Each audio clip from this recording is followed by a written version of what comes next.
do you think we're going to see tonight, CD? I'm going to go with the Cane of Burna. I haven't commentated. Most of the matches I've commentated have been bow seeds, but I'd like to see the Cane of Burna. I think, it looks like we're about to see it very shortly as looks like the race is underway. That's right. And Cane of Burna, funny enough, Vinyl has actually expressed in his notes to the commentators, as you pick up a piece of heart from Link's chest, that Vinyl actually prefers the Cane of Burna escape sequence from the uncle. So we'll see whether he gets his wish fulfilled. The one he particularly does not want to see is bombs. And I feel like that's pretty common. No one really wants to deal with bombs escape. Yeah, bombs definitely throws a lot of variables into play, but we'll see what happens here as we have our players entering the sewers here. All right, and as we're heading in, we're getting the timers synced up so that we can, have a clear picture of who's in the lead.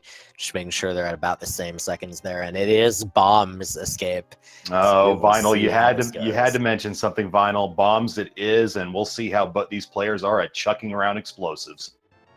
Now, the nice thing about this, of course, is that neither runner is going to need to worry about killing much of anything other than the required enemies, as they have their bombs to be able to blow up the wall to the back of the escape. It's just that they need to be able to kill the required enemies without running out of bombs, and that can be a bit of a challenge. Absolutely. If you're efficient with your bombs, you can get out of there with around 4 or 5 bombs. It really comes down to, at that point, how good you are at rodent control. Killing the rat with the bombs can present a little bit of a challenge to close out the escape sequence. Yeah, that's for sure. A lot of runners will opt at that point to just pick up a bomb and run directly into the rat. Let's see how Benteezy chooses to deal with this. Vinyl is throwing a bomb and grabbing another one, tossing it off in the distance. Benteezy having a little bit of a problem. I wonder if he's practiced this even. This is not something very common for people to have to deal. And Vinyl was actually off to the, kind of the early lead here in the escape. Yeah, Benteezy with a major bomb disadvantage and health disadvantage too, taking some inadvertent damage while trying to dispatch that first Blue Knight. Benteezy is really going to have a struggle at this point, down so low in bombs. Vinyl getting out of that first room, 2 bombs ahead. Yeah, we'll see how he handles the second guy. Now, the nice thing about this green guard is that he only takes 1 bomb. Vinyl opts to pick one up and just wait a little bit on the fuse to throw it at him, so that's a pretty good strat there for him. And wow, look at these strats by Vinyl. Now, this one unfortunately going awry, but he's having a little bit better of a time of it than Benteezy is, and this is going to give him, pretty sizable advantage here in the escape. Absolutely. Vinyl not wanting bombs, but it's actually turning out quite favorably for him thus far. Oh, now this strat, though, for Benteezy works incredibly well. He's able to get the guard to just kind of hang around those statues there and eat his bomb explosion. So nice job there. He's down to 1 bomb, and he has to kill that rat somehow. So we'll see what he opts to do. Vinyl collecting a few hearts here. Oh, Vinyl missing that pot throw, which means he will not have 2 pots to throw at the guard. So it looks like he's going to retreat to reset the room and the pots to be able to get those restored. Oh my goodness, Benteezy, meanwhile, is having to kind of dance around the guard, make sure he doesn't take a death. So yeah, Vinyl is now back slightly behind, and Ben is going to be thankful for these pots and the hearts they contain. So they'll both be picking up Zelda now, and we'll see what's in that chest there. It is a bomb capacity upgrade. A little salt in the wound there. Hey, here's some more bombs that you can carry after all this bomb throwing that you've been doing. So Benteezy, once again, it's going to come down to how well he can corral that final rat. That will, assuming he does not pick up a bomb in that kill, will not be able to obtain the 3 items in the hide secret room in the sewers. Yeah, and there's really only the 1 chest left that can give him an item that might save that.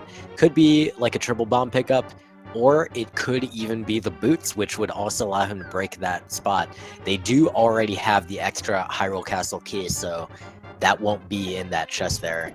Ben is also opting to take a little bit of damage. I wonder if he's going to intentionally Death Warp to get a bomb refresh here. That looks to be the only thing that would justify that damage there. And honestly, given his current situation, I can't fault him for wanting to do this.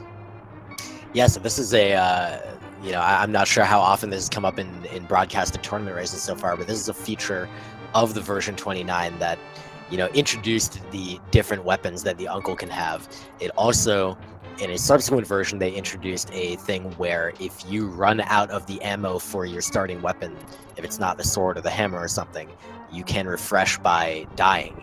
And that's really important for stuff like bombs and bow and fire rod where there's limited ammo capacity. But in this case, we'll see how this works out for Ben.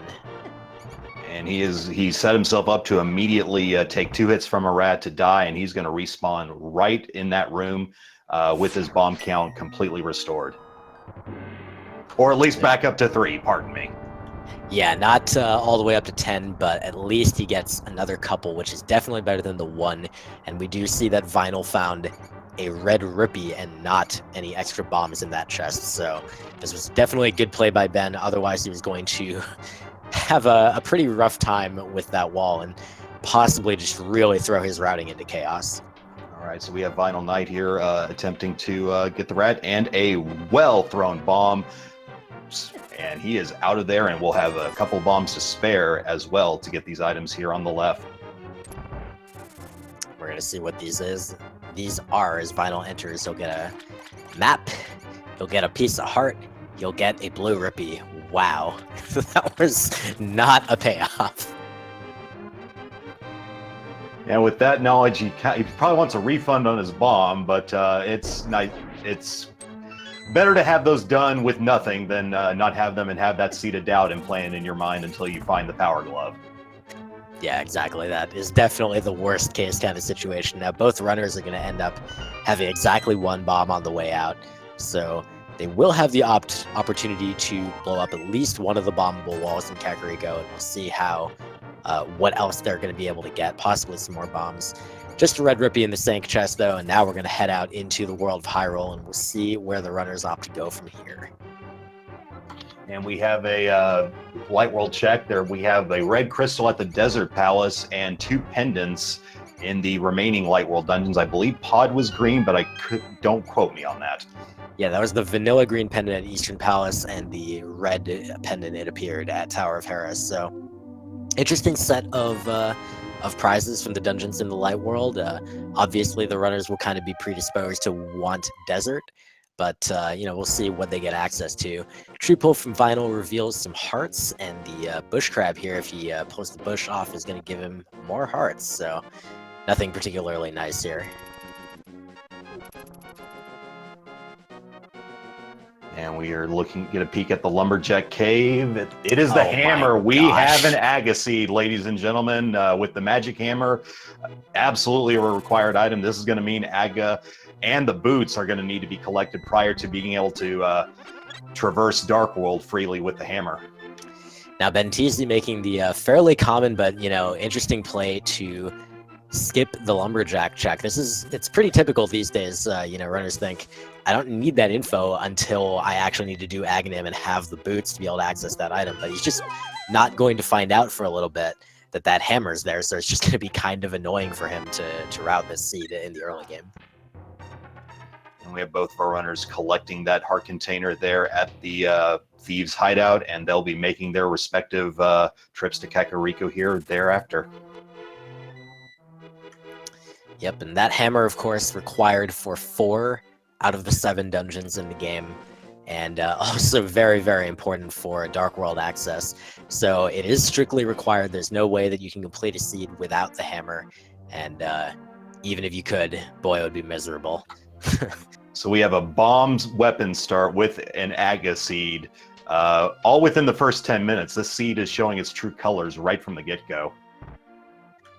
Yep, and both runners running out of bombs here as they're using their last one to blow up this wall, but they get flippers, a red rupee, another red rupee, another red rupee, and please don't make me repeat myself as we come to this back chest, and it is a heart container. So, well, it's red, so I mean close, but yeah, lots of outside of the flippers, not much. A decent little money there, so we definitely will be able to get the bottle merchant out of the way here, and definitely also be able to replenish our bomb supplies here as well. And interesting route choice here for Vinyl. This is just kind of a preference thing, but Vinyl is going to go ahead and buy bombs immediately, whereas Benteezy is kind of hoping to see if he can get some here potentially in the well. So far he's got 300 rupees, a heart container, another bomb upgrade, salt for the wound again, and 100 rupees. So a lot of rupees, so he'll be able to afford his bombs, but meanwhile Vinyl will be able to just make one trip through the well to get the back item. The one time you will take that trade. Yeah, that's not too bad. The timing is just impeccable of the bottle vendor having and Benteezy having a rough time with bombs today. He wasted another one, unfortunately. Yeah, and with bombs, at least in the early going here, at an absolute premium, that might come back to bite him possibly. Yeah, I would expect we'll see him make that same trip to the shop that Vinyl just did. Vinyl also, by the way, picked up a bottle with a bee in it from the chicken hut. And I actually missed what was in the back of the well, but it turns out it's just an arrow upgrade from Vinyl. Now both runners in possession of that. And let's make sure our runners should be able to route in Sick Kid with this bottle pickup as well. Honestly, I was kind of surprised that neither of these runners with just the one bomb in tow did not elect to go enter Kakariko from the south side, but it looks like both these runners are going to be able to go ahead and get their respective items here and with relative efficiency, and they'll check the southern locations right after that. Vinyl Knight actually being aware, this is a very savvy play, being aware of the play to release the bee and collect 100 rupees from the vendor, and actually looks like Benteezy might have done that as well, so that's... Oh, he tried. That's really funny. The bee didn't quite cooperate for him. And we have just a piece of heart at the tavern. Ditto from the Sick Kid. So a lot of love early in this seed. Both runners up to 8 hearts already, and that's nice and all, but boy, it would be nice to have literally anything else. And let's get a library check here. Hey, more bombs. Hey. I heard you like bombs. Here's some more once you get your boots that you'll need to get the hammer at some point. This seed has a really good sense of humor, Seedy. It's pretty good. There's another one of your red rupees there as a race reward. Vinyl Knight electing not to take the time to collect it, understandably, and will be warping back to his house and presumably to check the south light world of Hyrule. Yeah, this is pretty standard opening for standard seeds. It is pretty typical to make the play over to Kakariko Village, as you saw both runners do, and then subsequently to clearing all those items as much as you can, at least make your way down to the south of Hyrule from Link's house. A little bit of unwanted damage from Vinyl Knight, but he is still at 3. Thank God for those 8 hearts. Benteezy, did he opt to blind head into the maze race? Yeah, he sure did, and he's pretty disappointed by the results. We've got Vinyl Knight here going to be emptying out the dam here, and we'll see what soggy item is left behind while Benteezy is getting his Light World Dungeon check-in.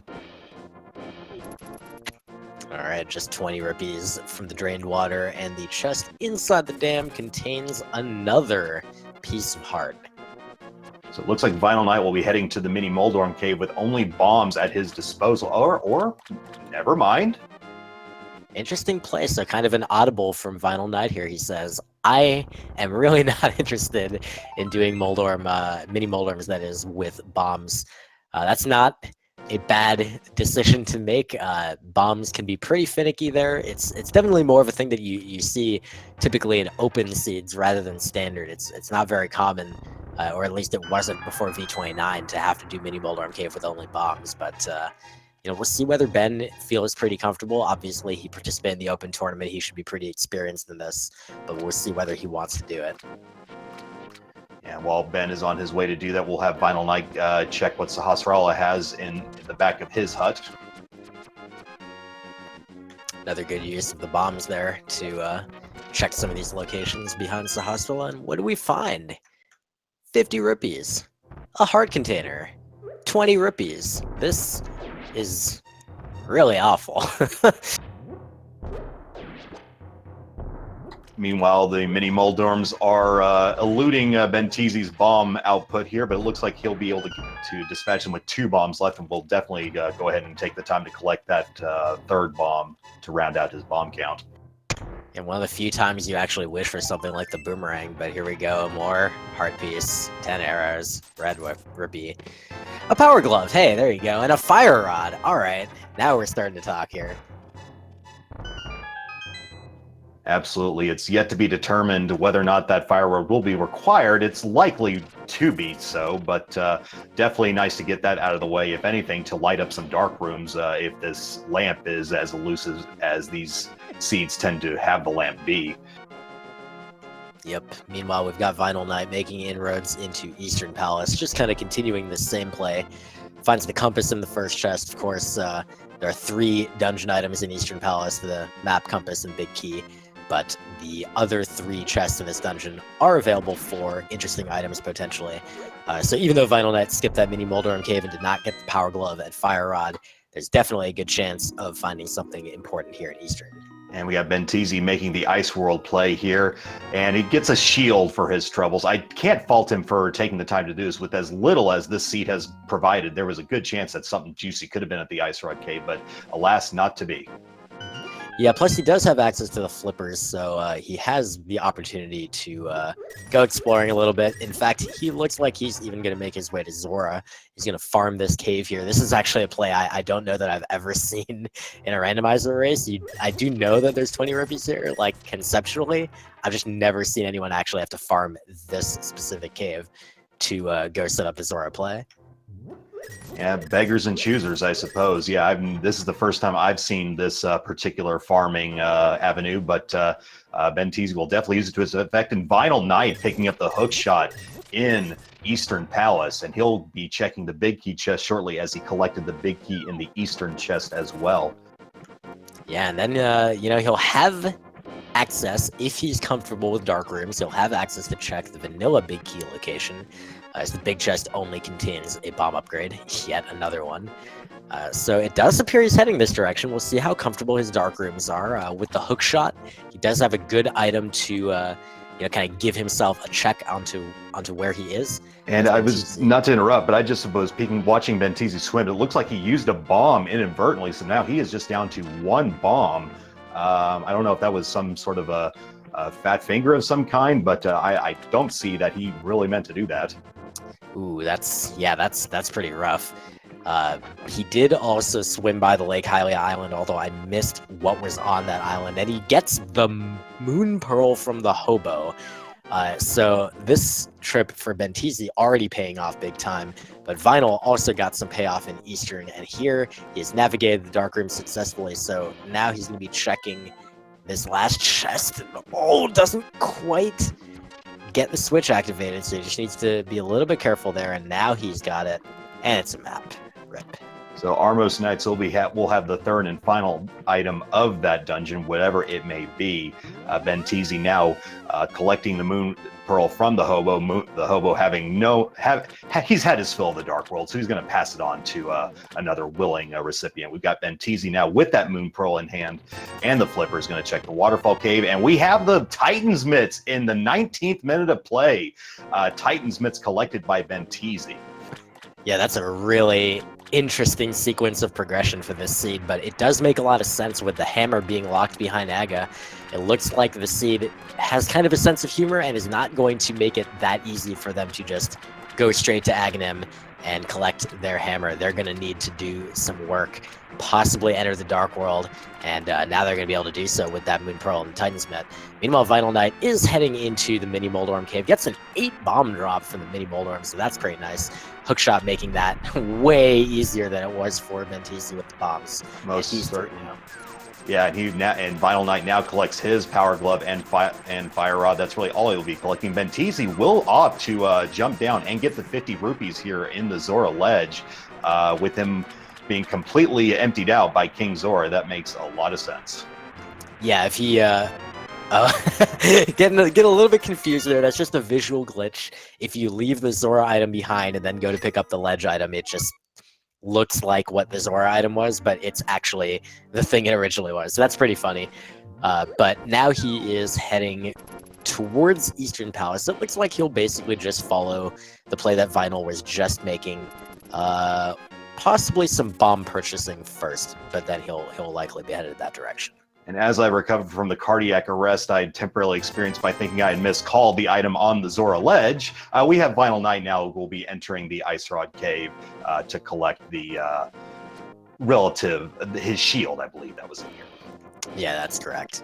So in the meantime, we'll see how the runners opt to kind of follow the progression. Vinyl has chosen to save and quit back to Link's house, which doesn't really mean a whole lot necessarily, like that he's missing anything in particular. We know he needs to go to Hobo. We know he needs to go to Waterfall Ferry. Does appear that he's heading in the direction of Lake Hylia, so he's probably fine here. Benteezy, meanwhile, doing Sahasrahla, probably going to head to Eastern because they're both still very limited on items. Absolutely, and he'll well, no, he quit out actually. So it looks like Benteezy's going to make a play for Death Mountain potentially. This is interesting. Or he could go ahead and head directly into the Dark World. That's a valid play as well. Hookshot is not going to block him too much right now, and kind of depending on how he follows this, he does appear to be bearing down towards Kakariko as Vinyl gets his Min Pearl. Yeah, that makes a lot of sense, actually. It's kind of unfortunate. Had he gone ahead and gotten that hook shot, he could do a good chunk of Death Mountain in one fell swoop here, but electing to go to the Village of Outcast here, which makes a lot of sense. There's a high density of items in that general vicinity. Yeah, and we'll see whether he opts to start. There's, kind of a branch point here as far as whether you go north or south. We did get the map check, and it looks like Skull is the other pendant, and the remaining red crystal is Thieves Town. So there's our complete knowledge there for both runners, or at least for Benteezy and for Vinyl as soon as he gets into the Dark World, as he is picking up his Titan's Mitt now. And here we go into Village of Outcast for Ben.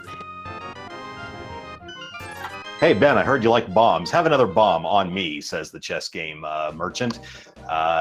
Just 20 rupees, slight refund for his play there, and Benteezy will elect to go, a little bit of indecision there, going to the Sea House, it looks like, next. Yeah, it's kind of funny because bombs are such a common item as far as, chest drops and, oh, that's a nice item, the Ice Rod coming from the Sea House, that will be required because Total Rock is a crystal, so nice find to save some pain later on. But yeah, bombs show up so often, but in this seed, because of the circumstances, they just feel like a slap in the face every time. Absolutely, and I believe these guys have a bomb capacity of about 100 at this point, but in any case, we have Benteezy now jumping into Thieves Town. Now, he does not have the magic hammer. He is not aware, but we have the knowledge of where the magic hammer is. It is at the Lumberjack ledge. Without that, it's going to be an interesting thing to see whether Benteezy decides to just get these initial 4 chests or go deeper into Thieves with the knowledge that he will not be able to collect that one chest. Yeah, well, it definitely depends on his item counting, and there is a possibility in version 29 of the randomizer, which we're playing on, that the small key of this dungeon, which is required to get to that chest, could be in that chest. Absolutely. And if it is, then it just doesn't matter. He's totally fine. But if it's not, then he might be a little bit concerned. He also could just opt to not finish right now.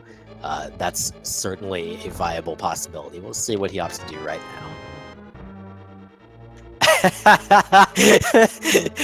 I like that moment as Benteezy probably thought about the exact things that I just mentioned, and he was rather upset to see that the small key was not inside the big chest. All right, so with that deftly executed death warp here, Benteezy will be going down and checking the bomb hut, and will likely be doing the typical route, shovel game, and going from there.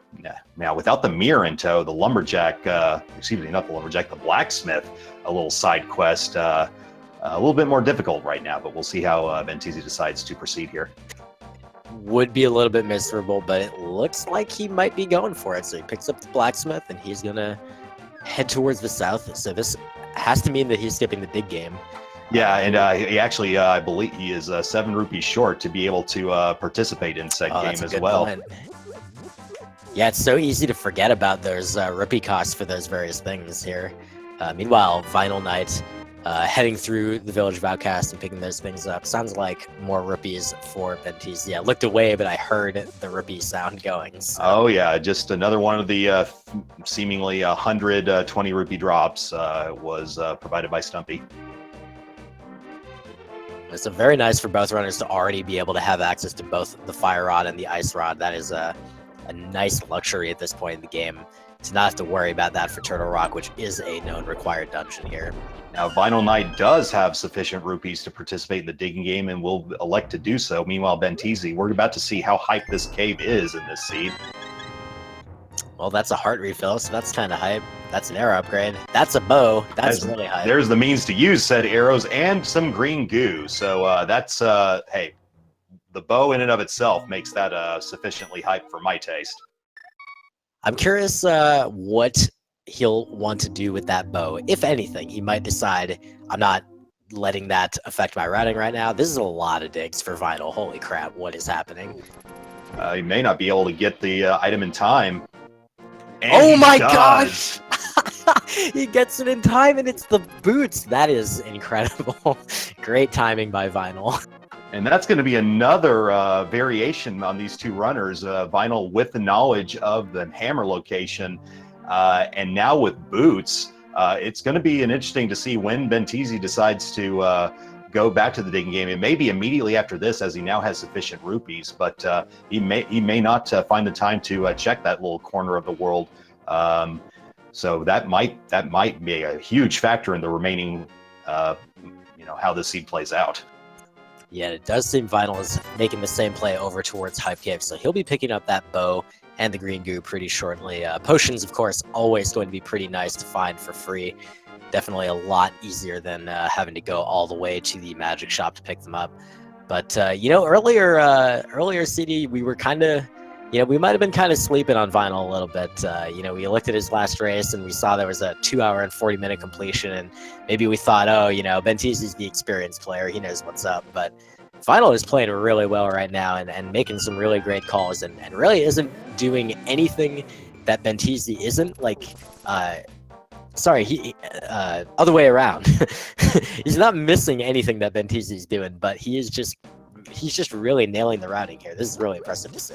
Absolutely. Vinyl definitely seems to have done his homework in the supposed 4 months that he has been doing Link to the Past randomizers, just from the way he handled the initial bomb start compared to the veteran Benteezy here. Really, that spoke volumes in and of itself.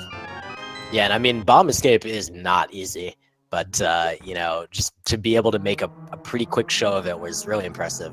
Vinyl Knight now opting to check out these boots locations while Benteezy's working on Skull Woods. Picked up a small key and a map so far, so nothing particularly compelling. But we'll see what's in these other locations. And I do wonder if he'll opt to go ahead and try to finish Skull. He does have 10 max hearts, so... Well, he's going to have a tough go, but neither of these players have collected their first sword yet either, which is right. now, and with not... You were saying, CD? No, please, I missed it. What happened? Sin King's team, the sword. Oh, how prophetic I may be sometimes. So that's yet another advantage Vinyl Knight will have on Benteezy with this sword pickup. Provided Benteezy doesn't find one of his own here in Skull Woods.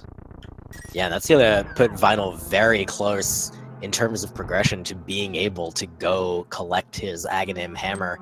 While Benteezy's still making his way through Skull Woods, found a red rupee on the right side of the first area. Going to collect a magic refill, and then, after this, there's only one item left in Skull. So we'll see if he tries to go to the back half here. He can open the way there, but he cannot get to Mothula because, as you mentioned, the lack of a sword. Vinyl has no such problem. He's got his sword. He would be able to finish the dungeon if he chose to do so. And honestly, with 10 hearts, even with green mail, it's definitely is not a given, but with Fire Rod and the ability to slash into the Mothula arena, it's not out of the question that Vinyl Knight gives that a go, which boy, I would have not predicted that going into this, looking at these two runners' profiles coming into this thing. Yeah, and Benteezy, meanwhile, he realized the lack of sword problem. That's an easy one to forget. It's not, you don't usually think about the sword requirement for Skull Woods because it's so common to have a sword by the time you get here. But, you're usually just thinking about the fire rod, and he has that, but that's not enough. So he's heading out. He's going to check Bumper Cave.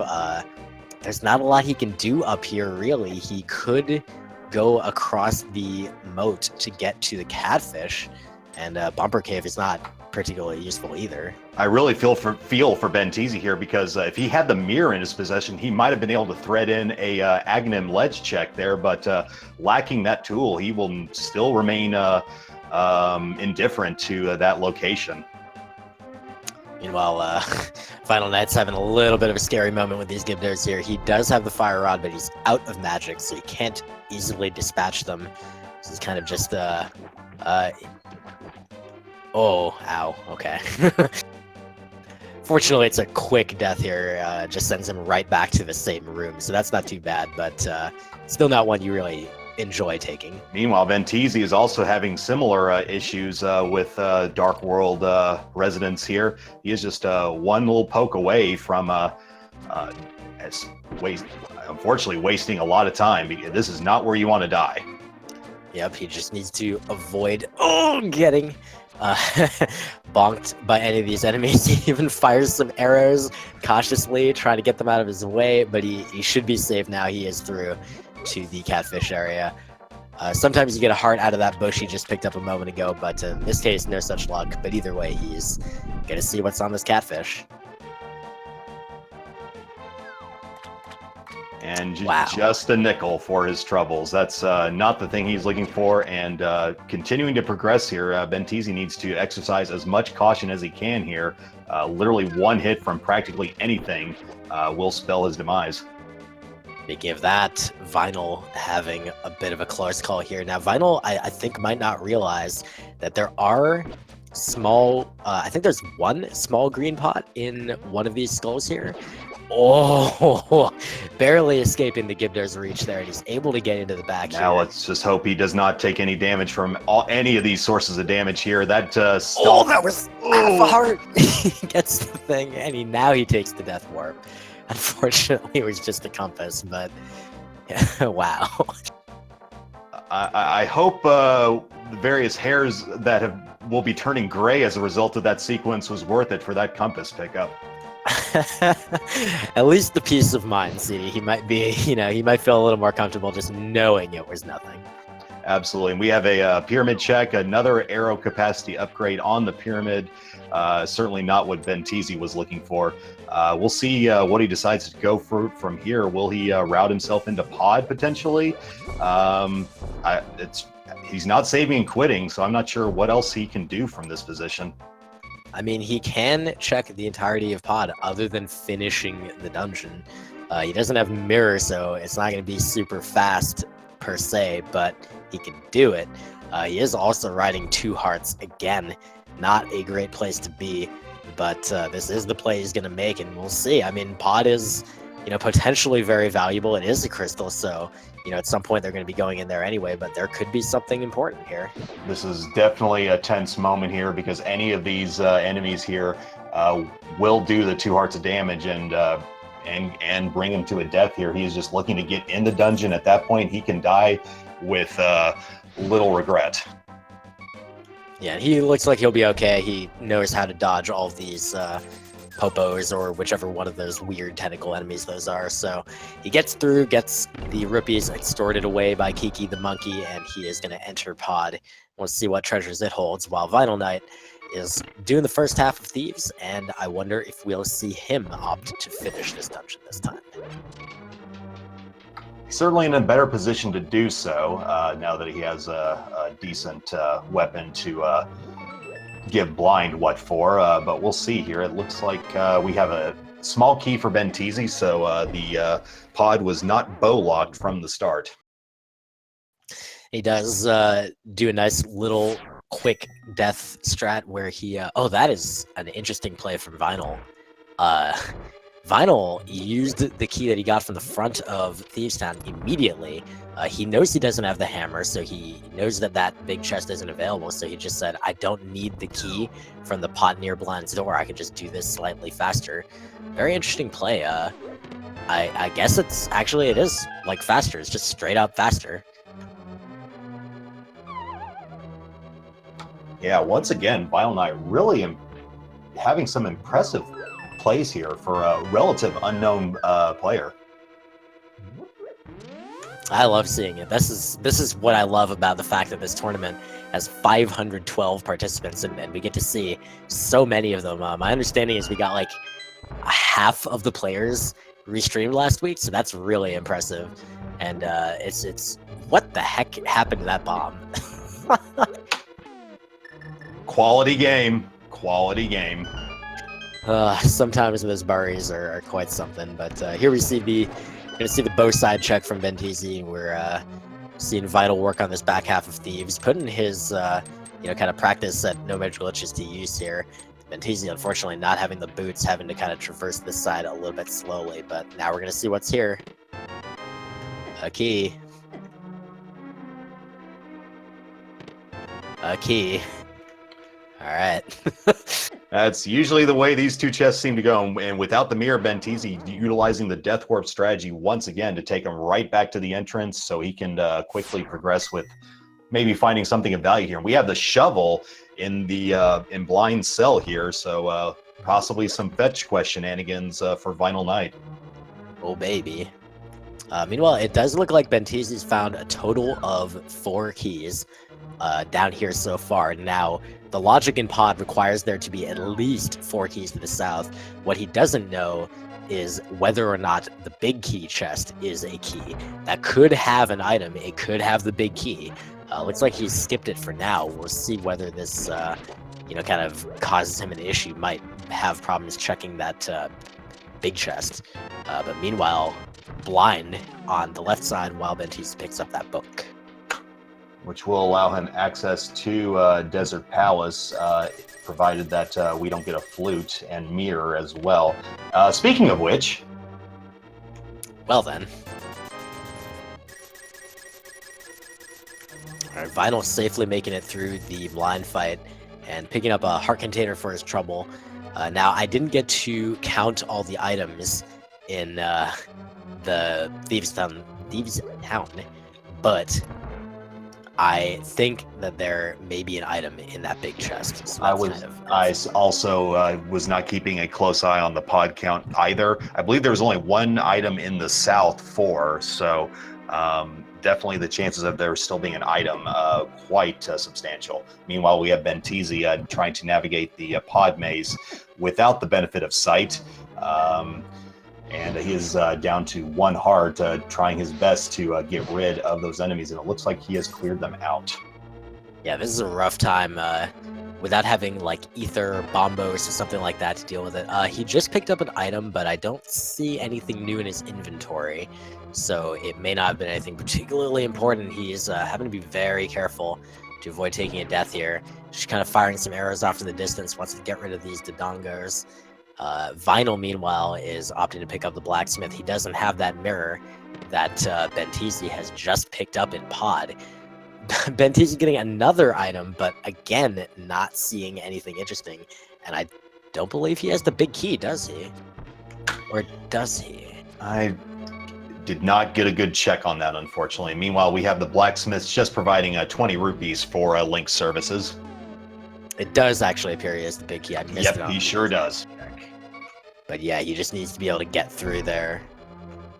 That doesn't sound like he hit the wall properly. There he goes. There it is. Whew. Oh, gosh. Benteezy having enough of his fair share of Pod and will be going on to other locations now. This is a rough situation for Ben. He needs to get to that that digging game like ASAP and do like 29 digs or whatever stupid number Vinyl had to do to get his boots to be able to continue the progression here. And he doesn't even know that just doesn't have the information that the hammer is Aga blocked. And unfortunately, he has picked up enough progression items to really open up so many potential options for him. He's probably going to be checking those before retreating to other more earlier locations. So it's just going to be a matter of whether when Benteezy checks, these locations, as so often these randomizer matches go to. Yeah, we have him coming down to desert here, which is definitely, oh, hello, lamp. He has access to that now, so that's a very, very nice item for him to be able to pick up. Now, he doesn't have the boots, but it is possible the desert does not require boots. It could be the case that the small key and big key are available without having to bonk the torch in this dungeon. If so, that would be nice, but either way, he is able to pick up the lamp. Vinyl, meanwhile, getting his disappointment from the catfish. And he might be also heading to Pod and this side of the world. Yeah, with boots definitely being required in this seed, it would not shock me to see some sort of a key on the torch, but by no means is that a lock, but we shall see here in just a moment. Well, here's the one chest he can currently access, and it is the small key. Now, it could still be the case that the big key is not on the right side, which is what the small key unlocks here. We'll see momentarily as he heads over there. Vinyl, having gotten his catfish item, gonna do the pyramid check, and then we'll see what he opts to do. Vinyl Knight definitely at this point is on the lookout for another sword or the cave to get access to Agahnim, so he can get that magic hammer, because that would just open up so much for him. Yeah, he's very close, but not having that lamp is probably going to deter him from doing it as well. Of course. He did look pretty confident on his Eastern Palace Dark Rooms, but I feel like Eastern Palace is kind of the one that most people learn pretty quickly, and they're like, okay, I'm like, this is pretty straightforward, but Agahnim, not so much. Agahnim is really difficult. All right, let's take a look here. Oh, Benteezy not checking the torch, it seems. He's just going to go right for it. Looks like he did pick up that big key. Or maybe not. Looks like he was just getting arrows. Not a bad play. I mean, he was out, and the bow is an incredibly powerful weapon in and of itself, so it is definitely pretty nice to have some arrows. And now he will go collect that lamp. Vinyl, meanwhile, is heading back to Village of Outcast, where he still has his only access to the Dark World at the moment. Now, interesting how neither runner has made their way up to Death Mountain yet. It would be out of logic for Vinyl, at least as far as he knows, due to not having the lamp. It isn't anymore for Benteezy, so we'll see whether or not he opts to do that. And let's see what Agahnim has in his eponymous cave here. We have Vinyl Knight looking like he is deciding what to do here in the Village of Outcasts.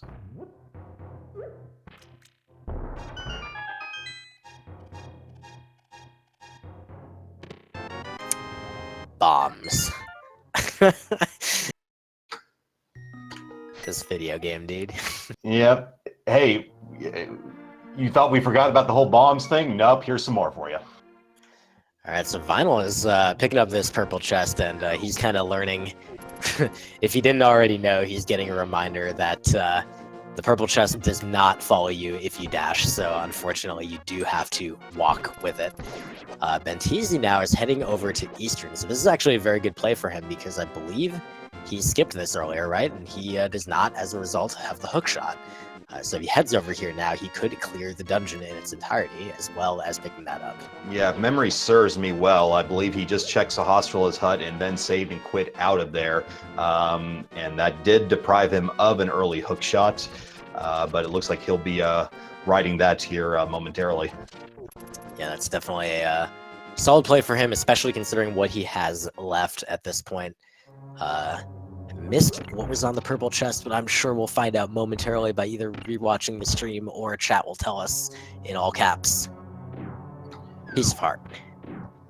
And it'll be interesting to see. I have to believe Benteezy's going to full clear this thing, as I believe the third item of the trio of items here will be at Armos Knights. It will also provide a green pendant, so if Benteezy's feeling like checking out what Sahasrara has in exchange for that, he can get that out of the way as well. Yeah, that's a great point. That would be a very interesting turn of events in Benteezy's favor if the green pendant turned out to be required, as Vinyl Knight does also have access to do it, but I would think would be a bit less likely to do it since he's already cleared the dungeon other than the boss. It's kind of one of those, it becomes one of those one-off locations now. Oh, if it's a sword or a magic cave from Sahasrara, I will have a very good laugh. Oh gosh, that would be so bad. And then you just have each runner having half of the puzzle, basically. Meanwhile, Shovel Check for Vinyl Knight yields a Bloomerang. Sort of a nice item to have. They do already have stun capability with the hook shot, but some enemies aren't stunned by the hook shot and are stunned by the boomerang, so, you know, whatever. Vinyl Knight bow dashing out of the sanctuary. I love it, dude. And while Vinyl Knight is just displaying all sorts of swag, we have Benteezy getting his hook shot. He does have the big key. He'll be checking the big chest, which I believe will just have a bomb capacity upgrade.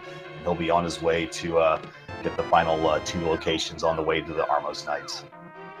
And here we go. Death Mountain play for Vinyl Knight. Now, he does not have the lamp. He actually went to Agahnim, but didn't check the ledge that I saw. Or maybe actually he did. But in either case, he's heading up to Death Mountain, which, of course, is technically a sequence break for him, but he looks very confident with this dark cave movement, managing to dodge that pit there, and he is almost to the end here. Oh, wow, just easy for him. Just no problem whatsoever. Absolute textbook dark navigation there. Benteezy, interesting, he's kind of made a little bit of a gamble. It's actually going to be to his favor. He elected not to get that vanilla big key chest. Maybe feeling a little bit of pressure here with the way that this seed has gone for him so far. He is electing to go straight to Armos Knights, and he'll be quite pleased with the results. Yeah, we'll see what he ends up getting as his actual item off of the Armos Knights, but then that green pendant yields another possibility there. Vinyl Knight made it on up, collected 300 rupees from the old man, going to visit Spec Rock as we see Benteezy deploying some of those no major glitches strats on these Armos Knights. Look at that. Textbook quick kill, all the Armos Knights down, none of them turned red, and 300 rupees for his trouble. We have the Cane of Samaria in the Spectacle Rock Cave. That is a major find for Vinyl Knight. He is absolutely going to take the time to jump down and get that checked off his prospective list here. Yeah, this is, it's not going to be immediately helpful, but this is a required progression item, and having it already just really takes a load off your mind for both Misery Mire and Turtle Rock, which are the dungeons that require it. And he'll go ahead and save and quit here. I wonder if he'll continue his Death Mountain play. I would assume so. Meanwhile, my trolley prediction did not come through. Of course, it's bombs. What else could it be from Sahasrara? What a guy. This is, man, this just continues to be a very rough time for Benteezy. You know, the nice thing that Benteezy does have to draw on is his execution is incredibly strong. He's got that no major glitches experience to draw on. He has a 127 in that category, which is a very good time. Kind of in the, you know, the high tier of players, people with a lot of skill and capability. But unfortunately, right now, that doesn't help him if he doesn't get to that digging game before too long. Absolutely. I have to think there's got to be something of value here in Death Mountain. And what do you know? It's the Master Sword and the Blue Mail. So Vinyl Knight has carte blanche now, once he finds the lamp, of course, to be able to take out Agahnim and get that magic hammer that's been teasing him since about minute 7 of this race. Well, that's a rough sequence for him because he still needs that book and mirror. So now we have this awkward situation because Benteezy has gone ahead and come to Death Mountain as well. So Benteezy is going to have the items he needs to do Agahnim, but he will not have the boots to collect his reward. Vinyl Knight will be lacking the lamp, and that seems very likely to prevent him from doing Agahnim, but he has the boots, so he will be able to get that reward. Also, very nice execution of that bomb jump by Vinyl, just to avoid having to drop back down and then climb outside again. He manages to get a nice quick trip to this upper section of Death Mountain. Looks like Benteezy electing to go ahead and do the Dark World side of Death Mountain here. He does not have, oh, excuse me, he does have the mirror. What am I saying? So he will be able to go ahead and take care of both sides of this with a strategically placed warp here. Yeah, this is a great route that I love watching. Just allows you to get access to both the light and dark sides pretty quickly, and is pretty reasonably efficient with just a couple mirror transitions. Final Knight not having access to try this because of not having the mirror from Pod. And he does get a piece of heart from Spiral Cave. Kind of a yawner, but, you know, whatever. You take what you can get. And at the 50th minute of play, Benteezy finally collects his first sword of his seed here. Oh my gosh, that's right. I completely misspoke. He doesn't have the Aga access because of what you just said. His second sword is in the King's Tomb because he doesn't have the boots from the digging game. Man, if there was some sort of a mind-sharing capability, it would really benefit either of these runners at this point. Each runner has what the other covets at this point. Benteezy dropping a lot of bombs in his path. I have a feeling he's not super happy about the way this seed is going right now. Vinyl Knight, meanwhile, great execution of the block clip there on his way up the Super Buddy Cave. Gets a Quake medallion and a piece of heart. We'll find out what that Turtle Rock medallion is pretty shortly. This will be the first of the two that we get to see, and we'll see whether or not it's Quake. Let's see if Vinyl Knight will elect to at least open up the Hookshot Cave, and we'll dive in there prior to taking a peek at the Turtle Rock medallion here. Let's see what Hookshot Cave has in this one. Another piece of heart. Another green rupee, a red rupee, and a blue rupee to complete the trifecta. Let's go. Ah, another red. Not quite. Garbage, though, basically, overall, is the story there. Have we seen what's on the island yet? I don't believe we have. We got a brief check from Vinyl Knight as he was heading to Spiral Cave, and it was a piece of heart. Turtle Rock is Quake, so they have access to Turtle Rock. And in fact, Vinyl Knight has everything he needs to clear it. But he... Sorry, Hammer. Have I, like, commentated this game before? I don't know, dude. Hey, I thought Vinyl Knight would want to do Aghnim's Tower in the dark. So, hey, it happens to all of us. Me especially, it turns out. So it looks like Vinyl Knight here, with his improved loadout here, will tackle Skull Woods here, or not Skull Woods rather, but well, at least, well, maybe we'll see what he decides to do here. It is a pendant, so it's an interesting choice compared to heading over to Pod. He may be saying, I don't want to go to Pod until I can finish it, which is definitely, it's a pretty typical way to route, not to go to a crystal dungeon that you can't currently finish. But that may cost him some time, because that book there is the thing that he needs to get in the desert, and he needs that lamp to be able to do Aga. So really, it's just going to be a question of when either runner decides to cross over and take what the other runner lacks. Vinyl Knight, in his case, is wanting that lamp, which Benteezy has already collected in his Desert Palace trip. Benteezy, meanwhile, is looking for some boots. And, the digging game, if you've missed it earlier with that not having enough rupees, it's one of those places they're just going to say, I'm not going back there, I'll get to it eventually. Quite literally 7 rupees the difference in this race, as Benteezy was just 7 rupees short of being able to thread in the digging game in his initial Village of Outcast check. So every rupee counts in the early stages, as this race is illustrating. Vinyl, unfortunately, again, not having that mirror, so he has to walk back from this chest in Skull that he just checked, which only contained a key as well, so not exactly lighting his world on fire, as, it's kind of a joke reference in the Fire Rod, Yeah, I saw where you're going there. I respect that. Anyway, he's gonna head to the back here, and he does look like he'll be taking Mothula out.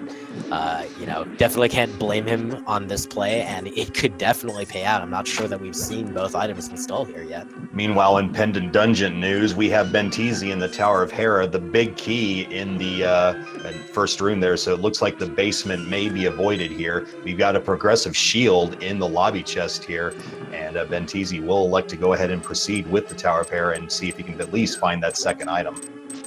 I'm not exactly sure what the Fox Sprite bunny version was, but that's neither here nor there. Here comes Mothula for Vinyl Knight. This fight is always really, really annoying. He does have a bunch of magic to be able to use to lure Mothula, or more accurately, coax him away with fire from the spikes. Pretty good fight so far. He still has a whole bunch of hearts thanks to the blue mail, but he's getting beat up a little bit here. But there it is. Very nicely done by Vital, and he's able to finish off Mothula and collect the magic powder.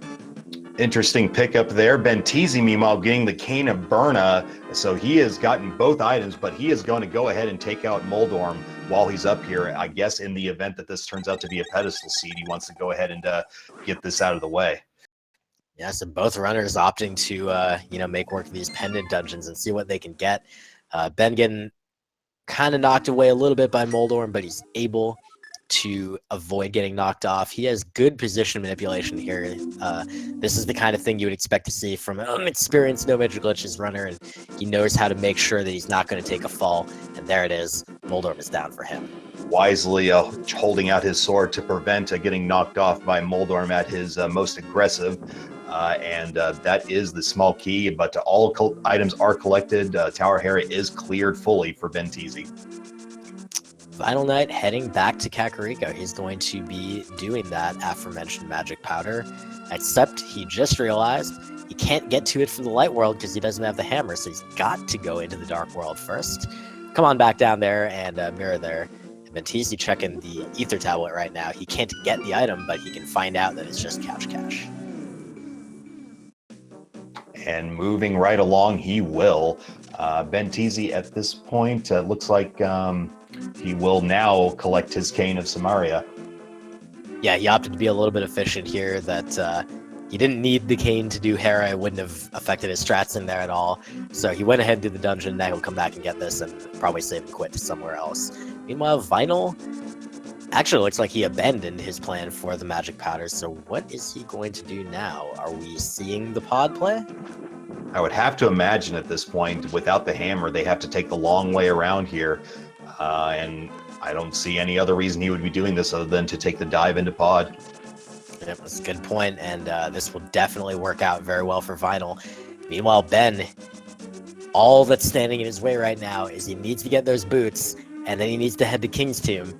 He is taking a trip towards Kakariko Village right now. He's got his hook shot out, probably just for speed of movement there, but we'll see. The digging game is the key point for him right now, and otherwise these two runners have very, very similar progressions, so it's really just that sword and those boots. Yeah, we might end up after all this hullabaloo here, having them converge if they happen to find their respective items within short order of each other. Looks like Benteezy will be following Vinyl Knight's play and taking out Skull Woods at this juncture. Yeah, that's he'll get that powder, and as chat rightly points out to me, that powder is not usable for Vinyl Knight to achieve any items right now because he needs either the mirror or the hammer. The mirror is in here, he'll get it soon, but yeah, he doesn't have access to that right now. And Ben, meanwhile, will pick up the powder, so he will have access to that in just a little bit. We'll see what that turns out to be when he gets there. Honestly, I'm kind of afraid of what more the seed has in store for these runners after they get past this initial hurdle here and get their magic hammer.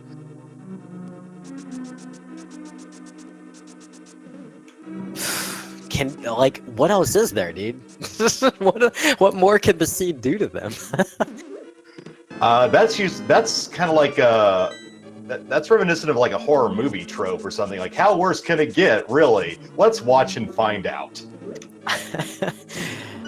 Ben's being a little bit avoidant with the Gibders there, and manages to light the torches with a few less fire rod shots at the Gibders. So saving just a little bit of magic to be able to use on Mothula, and he will be starting his fight shortly. Also entering with 12 hearts, which will be pretty nice.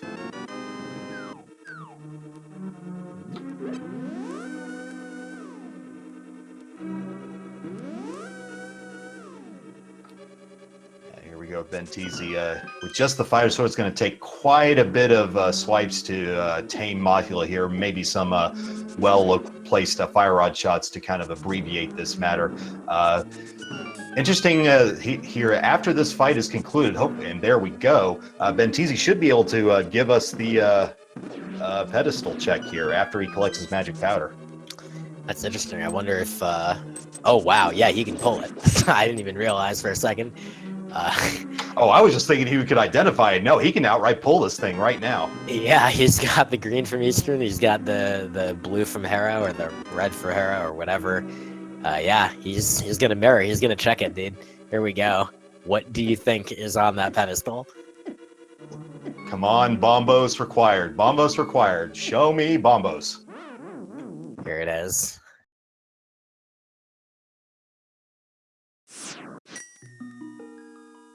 Survey says... One syllable too many. Hey, give me half credit at least. And he drops all of the bombs that he just received, +1, into the area in disgust. You know, oh man.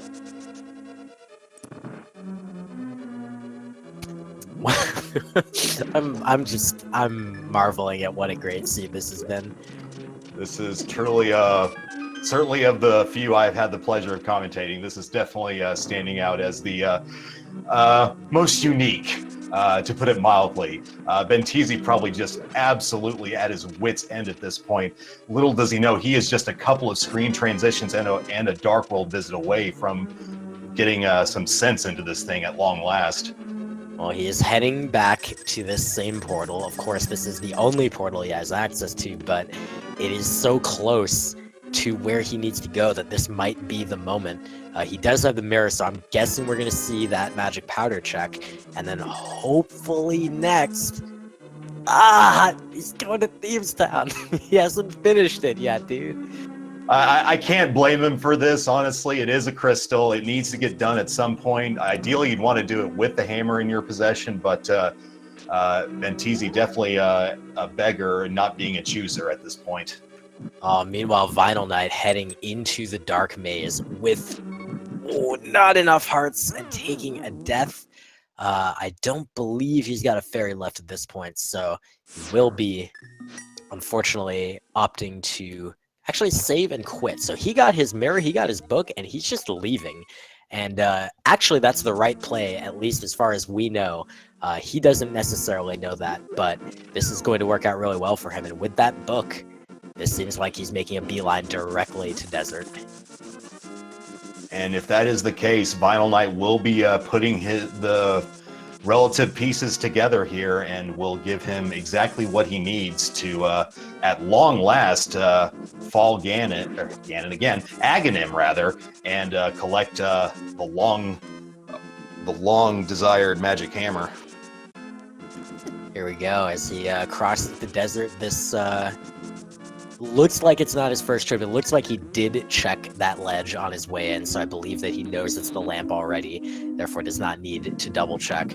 But, you know, Benteezy's having a kind of double trouble here right now, because not only is he behind in the progression, but the item he's behind in the progression by made all these sections way faster for Vinyl Knight, whereas Benteezy's having to just walk Link 1 pixel, 2 pixels at a time, alternating as he goes.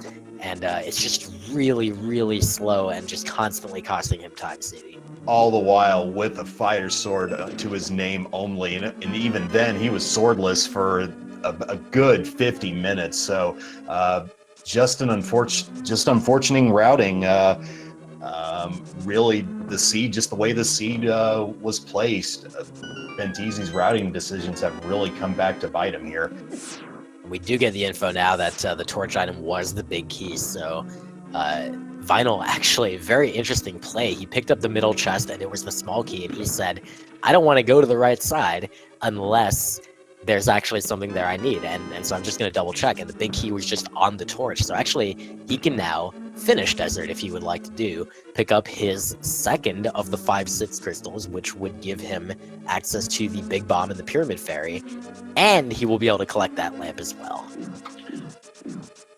I'm wondering if Vinyl Knight would have behooved him to exit, go back in, and then come back to the right side so he could do a little bit of a mirror shenanigans. But it looks like Vinyl Knight is going to go straight for the right side to leave no doubt as to where these items are located here, and will be likely leaving as quickly as possible to take care of the Landless. Meanwhile, we have Benteezy taking care of Blind in relative short order, and just getting a heart container for his troubles, as well as his first crystal, it looks like. Yeah, textbook fight for Benteezy, again, following that scripted pattern of the blind fight, which is possible if you're experienced enough to be able to know exactly kind of where to stand and where to stick out your sword. So great job by him, but what's next? Are we going to see that digging game? Are we going to... It's just a matter of if he remembers does he remember that he didn't do it? That's really the only thing preventing him from doing it. And he definitely recalls that was not done. So Benteezy will be collecting his Pegasus boots, provided he does the 50 billion digs that this digging game will require to receive his reward. Yeah, it was truly an impressive number of digs, so we'll see how this goes for him, as Vinyl Knight has collected his lamp, so he is in Agahnim mode. That's definitely a mode that actually exists. I didn't just make it up. And he will be able to finish up Desert, which he is doing now, and then head to Agahnim to get his hammer and unblock the progression of this ludicrous seed. Benteezy digging a billion times here, getting through this lengthy dig game to collect his boots, and he is not happy at all. But he does not realize that he is actually very close to Vinyl Knight right now, the main difference being this one crystal that Vinyl is going to collect first. But otherwise, this race suddenly became incredibly close. Absolutely. If I was in Benteezy's shoes right now, I would think I would be so far behind right now, but it turns out not so much, as Vinyl Knight having a different flavor of difficulty in this seed. But both runners achieving their dream items here in relatively short order. Now it's a question of how quickly Benteezy routes in King's Tomb. Yeah, that's a great point. He still needs that second sword. Can't go to Aga yet. Only Vinyl Knight is in Agahnim mode, which again is definitely a real thing that I didn't just make up. But first, we're going to see this magic powder check from Benteezy. This is another thing that Vinyl could not do. Didn't have the mirror or hammer at the time he went here. What is Ben going to find? Garbage. Oh well. And that's a good... And also... just to mention, that was indeed a 30 digging game, by the way. And also, we talk like Benteezy knows, but he still does not know where this hammer is located. So us with the benefit of both runners here, Benteezy, who knows, he may still go for a bit without giving that ledge the proper check that this seed makes it deserve. I gotta feel like by the time he picks up the second sword and that's his next progression item, he's going to think, oh god, it's Agahnim, and he's just gonna go there. But that's gonna take a little bit, and meanwhile, Vinyl is already heading to Agahnim. He is going to make this play right now. Benteezy digging up his bloomerang. He's working on the purple chest. He's got to get to those boot spots, but he has no idea that's what he needs. So we'll see how long it takes him. But meanwhile, Vinyl has the advantage, and we'll see how far he can carry that. Benteezy having the very good technique of using the hook shot to allow him to dash even with the purple chest trailing behind. That is a very veteran technique there employed by Benteezy to save just a few seconds here and there with each dash. Yeah, and I've been really impressed by the number of those types of techniques that we've seen Vinyl pull out, because again, you know, having said he's only been doing this for about 4 months, it's really kind of easy to mostly just focus on routing and just in general the basic play of the game, it's a lot harder to, you know, sit down and kind of focus and say, I'm going to learn all these different bits of tech and tricks and stuff, all of which, like, each of which has its own bits of complexity. Look at this, dude. There we go. Benteezy, there it is. He will get his Master Sword, and he will be right on Vinyl Knight's heels, ascending Aghnim's Tower, provided he has the foresight to do so. At 1 hour, 8 minutes, and 44 seconds, Benteezy finally entering Agahnim mode, which, as it turns out in this scene, is the important mode. Still gonna check Bonk Rocks, of course, but I would not be surprised to see him also take a quick look at Lumberjack Cave right now and realize that this is the required play, or he might just not even bother and just go straight to Agahnim. Depends on you know, how in tune he is with what he has left to even do. And it looks like he is indeed going to give that the proper look-see here. Meanwhile, Vinyl is making quick work of this tower. Very good execution so far. Making good use of that fire rod to kill things as quickly as he can. Taking out these red guards pretty quickly. And we're about to see the quickest safe quit in our lives here with that hammer reveal. He is going to be warping right to the house to get right into Hyrule Castle as soon as he possibly can. Yep, here we go. So Vinyl with the advantage of he got a head start of nearly the entirety of Aghanim's Tower. Ben is following him in right now, but this right now is Vinyl's game. We'll see how many blue balls he you know, he gets here, but as a reminder, if you're not familiar with how the randomizer works in this regard, Agahnim has a random chance every phase to throw blue balls, which just waste time and you can't damage him with them, but that randomness is fixed for both runners on the same seed, so they will both get the same pattern of those, whatever that happens to be. So at 1 hour, 10 minutes, and 25 seconds, Vinyl Knight enters the Agahnim fight, and indeed we'll see how many BBs we have from Agahnim here.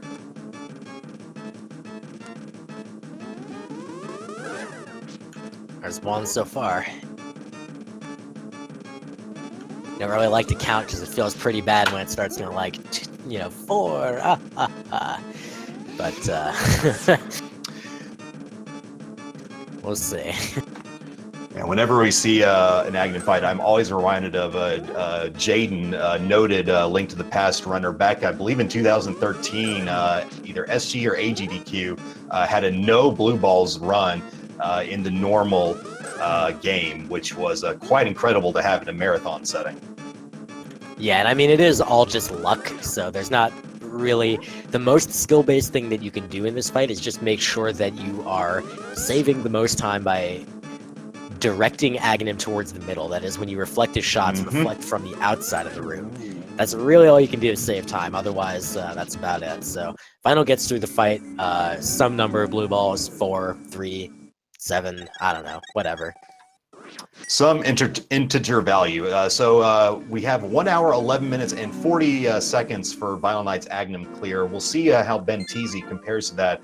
That'll give us a little bit of a comparison on how much of an advantage Vinyl Knight has. I say advantage, however, Benteezy has done a little bit more clearing. It's just a question of whether Vinyl Knight will resort to those clears. Likely not, as he has so much more options now with the hammer about to be collected. But other than those additional clears and the pedestal pull, these runners are practically equivalent. Yeah, and the problem for Ben, of course, is that typical standard routing will avoid doing pendant dungeons as much as possible, and there's nothing in Eastern Palace. There's nothing in Tower of Hera. Eastern, of course, had the hookshot, but they've already got that. And Tower of Hera just did not have anything. There was nothing there. So Vinyl will not really have a reason to get up there really ever, especially now that he has the hammer and so many other items that unblock his progression in this seed. Really, the main thing that he still needs is the flute. That's about it. Absolutely, and potentially another medallion depending on what Mire has, but again, without that flute, we will be completely oblivious to that until that time comes. Ben's still working on his Agahnim fight, being trolled by these blue balls. He's swinging his sword around. He's just he's tired of this. He wants to get through through this seed. He wants to get to where he needs to be, and it's definitely very frustrating when you know that so much time passed since you could have had the thing that was the main progression item, and unfortunately, he has no way to know what the actual status of this race is. He's really close behind, actually, but there's no way for him to know that. Now, I'm wondering if Vinyl Knight here is going to dive right into Thieves Town and get that last item from the Hammerlock chest. No, he is electing to do, or maybe he is. I feel like that would be, I would describe that as a mistake right now, and I don't mean that in the sense that I know there's nothing there, because obviously I don't, but it's one item, and it's so much time, dude. Absolutely. Electing to go with Hammer Pegs, certainly the more sensible play here. At this point, you're just racking your brain thinking, okay, so what was I unable to do without the hammer, and what can I now do? Certainly Hammer Pegs one of those options, and we show that gives him half magic. So very nice pickup. Certainly not a requirement, but a nice luxury to have for the remainder of this seed. Yeah, and luxuries are any that they can come by are going to be very, very appreciated. Vinyl is going to head into the Magic Bat and pick up his hard container, as Benteezy's now heading to get his hammer, so he's right behind, just a couple minutes here. But, here, what's really going to make the difference is who's going to choose to go the key place that has the flute, basically. And also, I guess, whether or not Mire requires a medallion they don't already have. Yeah, at this point, this seed has already given these runners enough punches at this point.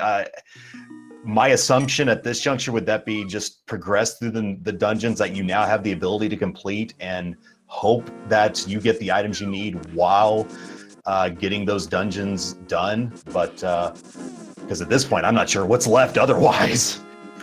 Yeah, I think that's pretty much it. Is you focus on making the most of what you got right now, and then try to minimize the amount of time that you have to spend farming in order to get the things you need. And so in Benteezy's case, he still has to finish up Desert. This is actually something we've completely forgotten about, basically, as far as the actual deficit. Benteezy has not finished Desert yet, whereas Vinyl has. However, Vinyl is not yet opting to go into dungeons. He's actually going to choose to do the Pyramid Fairy, which could be the key play, or could be a big waste of time, and it's very hard to know.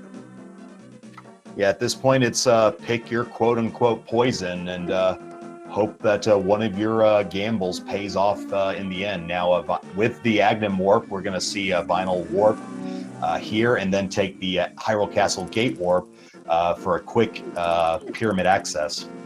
I love this. This really shows you what a savvy player Vinyl Knight is. Judging by that completion that he had last week, we might have said like, oh, he's kind of less experienced or whatever, only been playing 4 months. But this clearly shows he's done his homework and he knows what he's doing. And in this race, he's putting on an impressive performance. Man, I honestly want to go back and see what with Vinyl Knight's skill, what caused him to take the better part of 3 hours to complete his first round match. That must have been quite a conundrum. Well, everyone definitely has a match like that at some point. Even the more experienced players sometimes have some real stinkers. But that's neither here nor there. This match is the one that matters for both runners right now, and we'll see how that turns out. Vinyl heading to Pod now.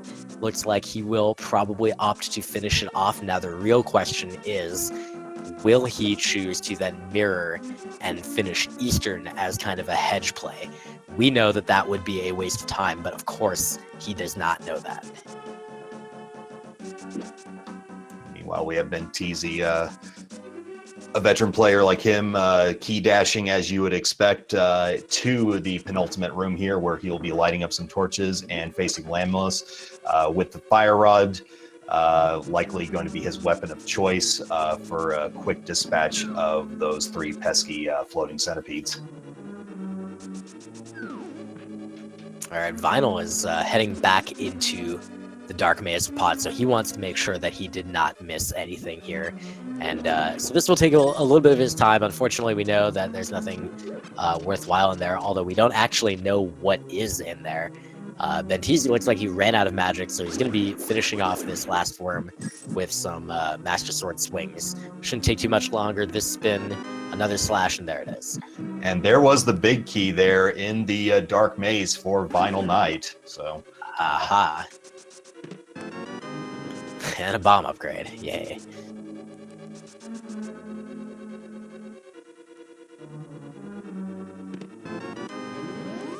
He collects his map from that chest, and neither runner has checked that vanilla big key chest just yet.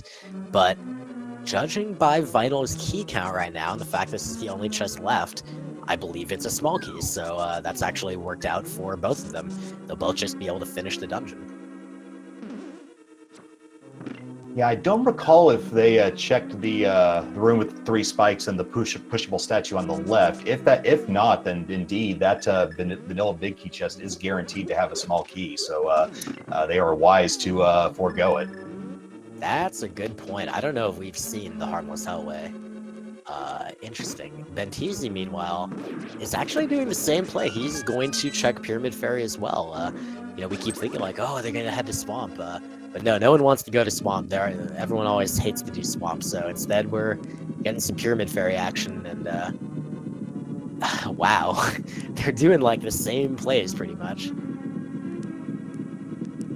Yep, both runners in lockstep with each other here.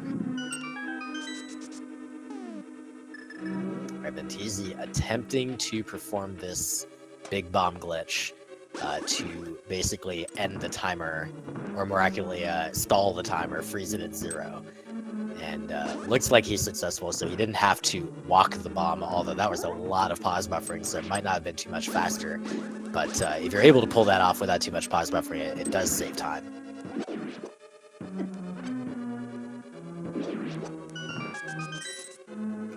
Good job on the turtles for Vinyl Knight as he is nearing the end of Pod and the King Helmasaur fight. Benteezy picking up his red rupee and a piece of heart. Where to? Given that he's still... Oh, there he... No. What are you doing, Benteezy? Okay. This is an interesting choice for him. He's going to mirror back to the light world so he can save and quit and head somewhere else.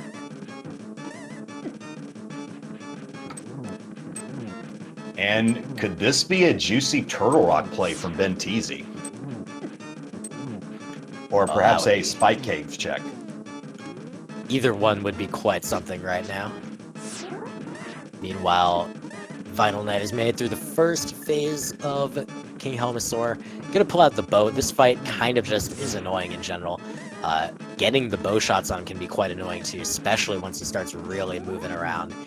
But he's almost got enough errors, and there it is. So he is done with King Helmasaur. Let's see what the big dino has on him for Vinyl. Just a piece of heart. And a crystal. Definitely the preferred of those two, and it looks like Benteezy will be unlocking the Turtle Rock Warp at the very least. He does have the required Quake Medallion for entry and all of the necessary items to clear. So let's see if he decides to dive in. I'd have to imagine at this point that's exactly what he's about to do.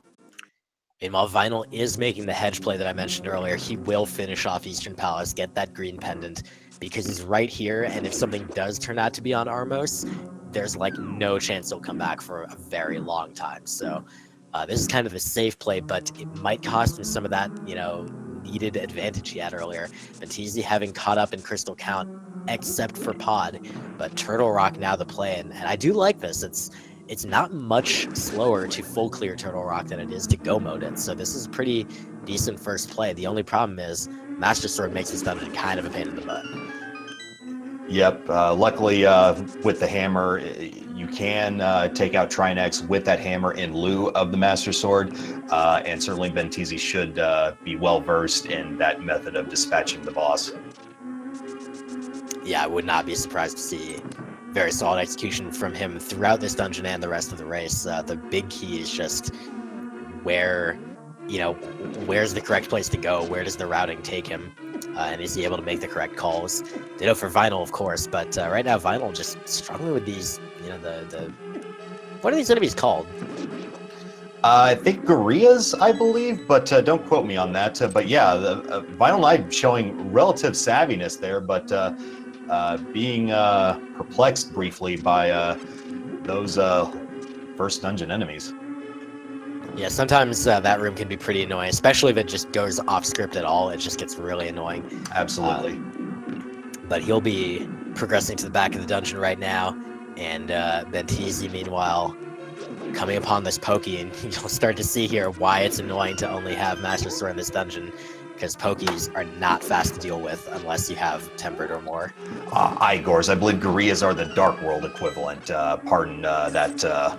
My knowledge of the canon names for these enemies will elude me from time to time.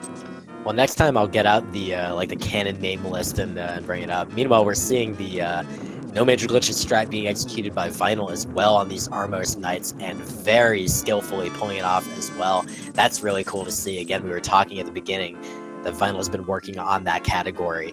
His time is not quite as good as Benteezy's 127, but that, you know, showing off that impressive execution today and showing us that he's really been putting in the work on this game, both in terms of randomizer and the traditional speedrun.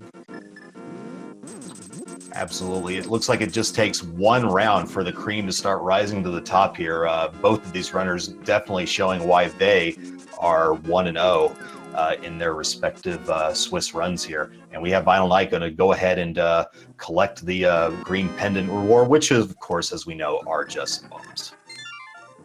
Miss Save and Quit for him, and we'll see where he opts to go. Benteezy, meanwhile, did check that vanilla big key chest location, as he is not, I believe, yet found any interesting items in here. He has found some non-dungeon items, but nothing compelling.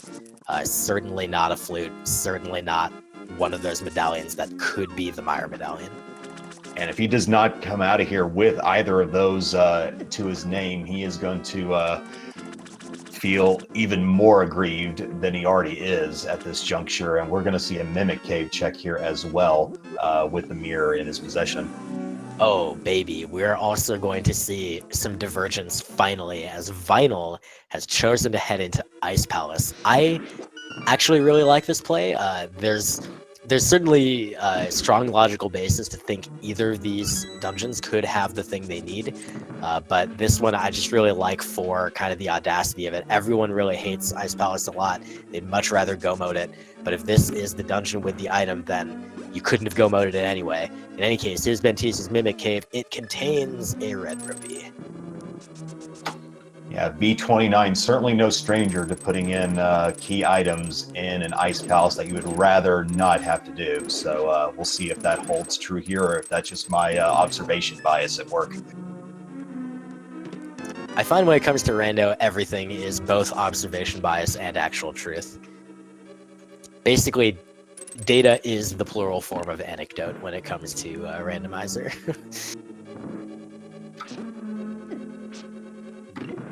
All right, well said. And Benteezy now on his way. We'll see what this chest has in store. It is yet another small key. So that rounds out the small keys for Turtle Rock for Benteezy. At this point, it's either irrelevant dungeon items or perhaps some critical items that Benteezy is really on the lookout for.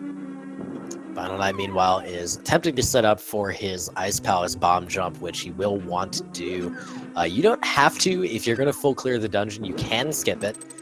He almost pulls off the good Stalfo strat here, but just doesn't quite get the correct bomb placement there. So he'll set up a second one and take out the Stalfos, and we'll see how his Ice Palace bomb jump goes in just a minute. Benteezy is coming upon Laser Bridge, and this will be a very interesting sequence of checks. So far, nothing but rupees here in Vinyl Knight. He's done everything else with the look of a veteran player, so no reason to believe this bomb jump won't follow suit, and a wonderfully executed bomb jump for Vinyl Knight. And a not-so-wonderful Laser Bridge for Benteezy. Nothing on there, a compass, some rupees, and a full heart container. Not doing it for him at all. So he is going to continue to try next, but unfortunately just not getting what he wanted to get out of this Turtle Rock play so far. Judging from his inventory.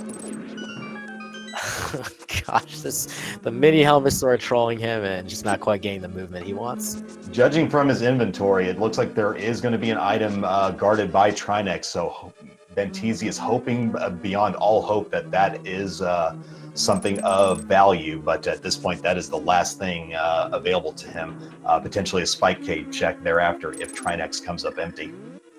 All right, well, let's focus on Benteezy's screen for just a moment. Keep one eye on there as he is going to be doing Hammer Trinex.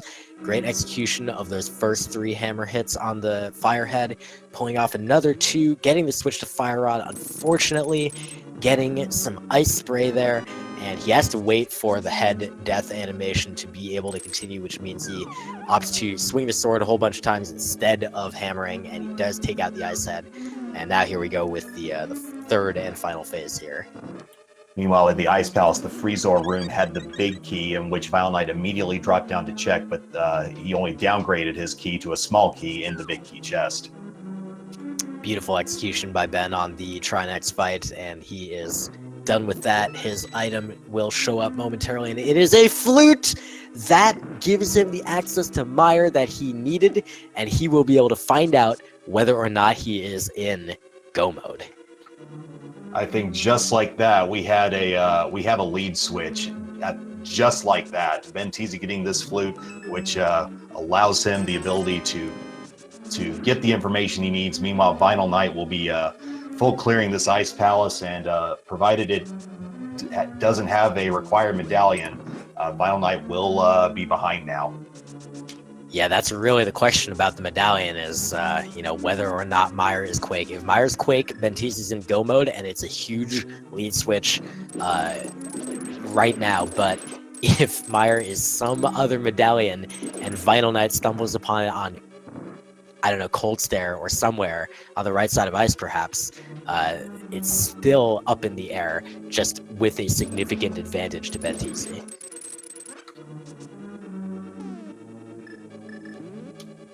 Chat wondering what's the most trolly location for the missing medallion at this point. With the pedestal pulled, I would have to think Thieves Town Big Chest is a huge player for worst case scenarios. Maybe I can't think of any other overworld locations that these guys haven't checked. Perhaps Spike Cave. My God.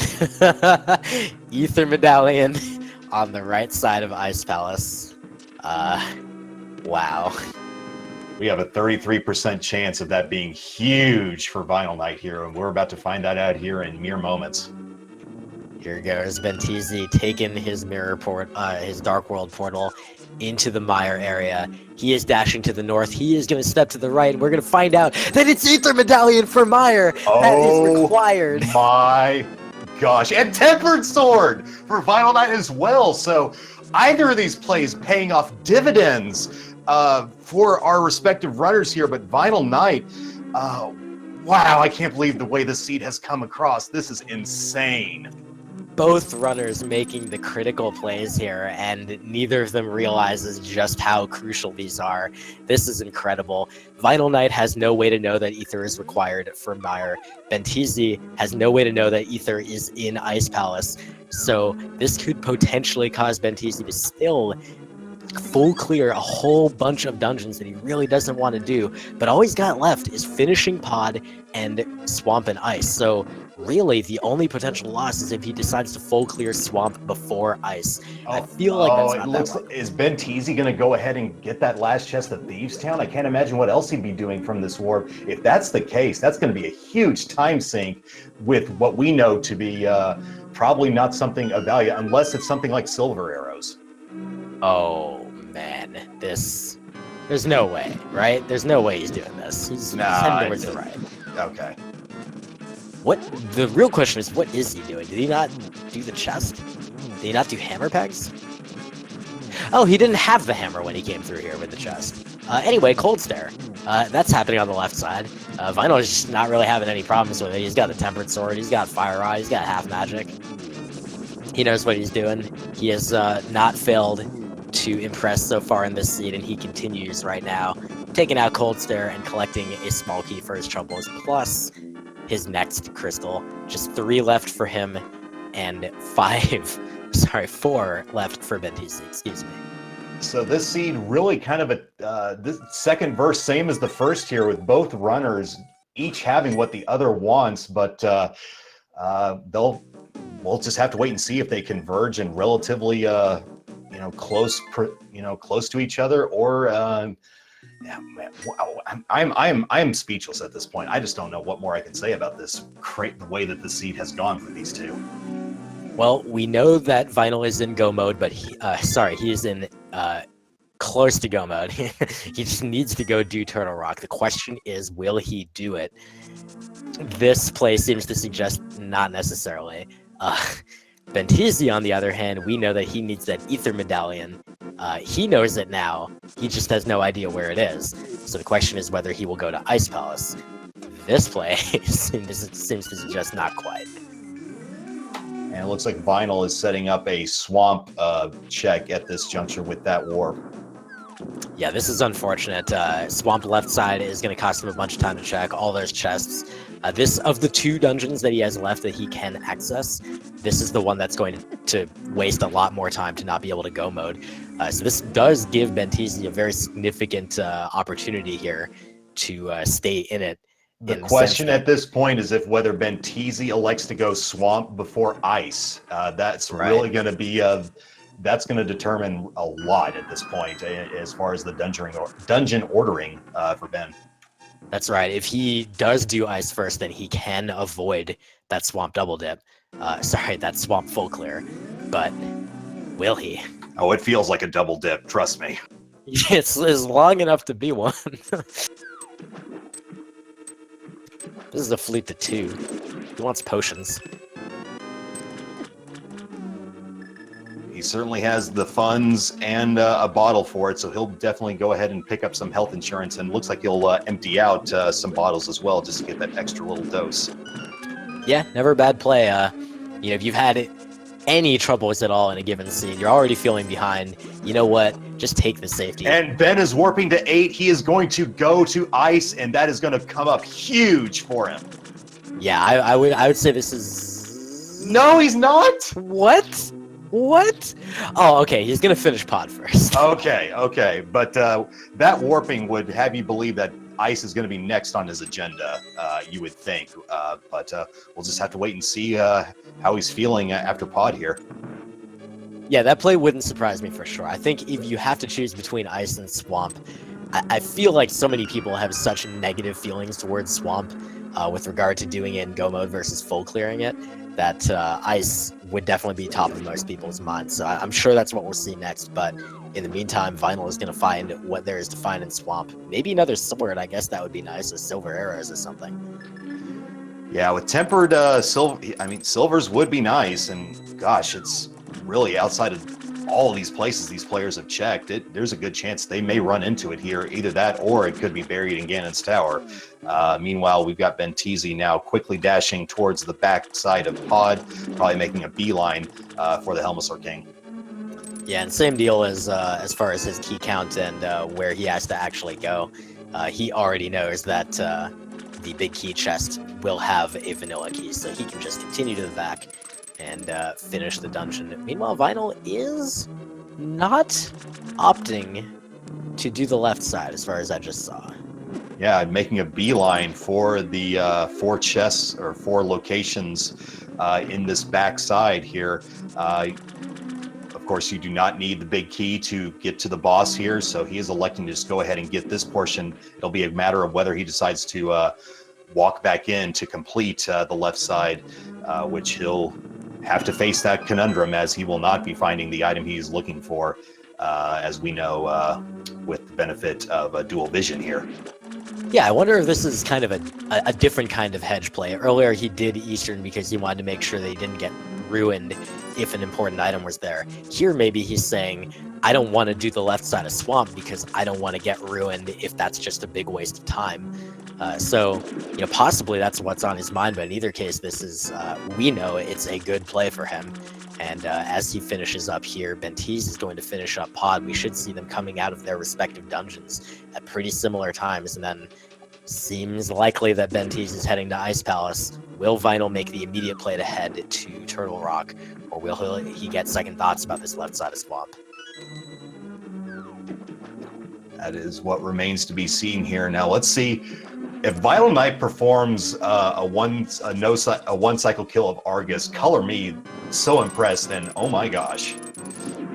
I believe you need, I might be wrong, maybe you don't need Gold Sword to do that, but it is very hard, so he doesn't seem to be going for it. He's just pulling the puffs away and just trying to get them out one at a time with the Tempered Sword swings. I mean, Vital Knight had been doing practically everything else, so I put nothing past him at this point, but looks like he'll be dispatching of Argus. Meanwhile, Benteezy taking care of Helmasaur there on the other side of your screen and collecting the Palace of Darkness Crystal as Argus is soundly defeated.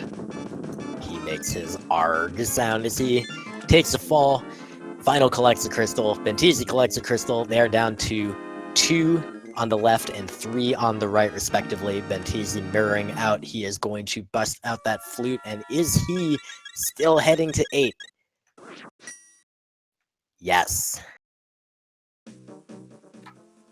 Oh. Well, all right. I honestly can't fault him. We have the benefit of the knowledge. In his shoes, I would probably be doing this safe play as well. If you would just forever be regretting it if it turned out that item was on the left side. Yeah, especially because Turtle Rock is so far off, and if you do the entirety of Turtle Rock and you're like, great, I still have to go back to Swamp and do all this crap, it's not a good feel. So Vinyl is, making sure that he is not going to get ruined by this stuff, and he is going to go pick up his key, flood the room over here, return to the left, collect whatever's over there. Could still be something like silver arrows, you never know. Benteezy's going to quake the Pen Gators. He doesn't want to deal with any sort of hookshot garbage here. He's just going to take care of them all with one fell swoop. And he'll be collecting his Tempered Sword later, so it'll be a little easier to deal with them after that.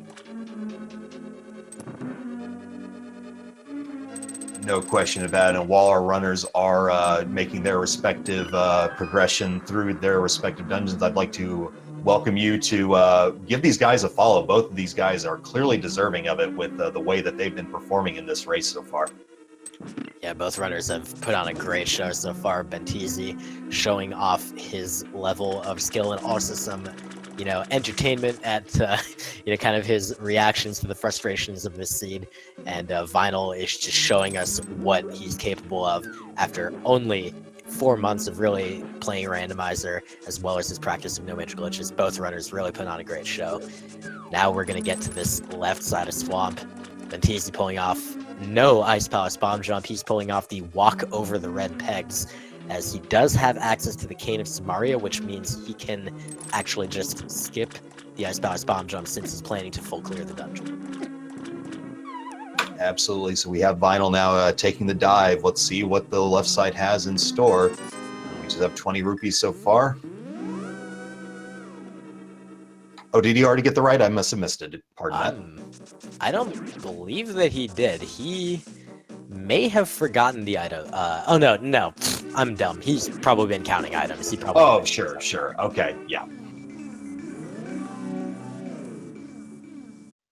All right, so Benteezy's going to take a slightly different route through Ice Palace. He's going to drop down to the hookshot room immediately from here, and that will actually lead to getting his Ether Medallion a lot quicker, so he will be in go mode shortly. Vinyl, having decided to check the Bombos tablet, now where is he heading next? He's taking his mirror portal back to the Dark World and heading back to the east.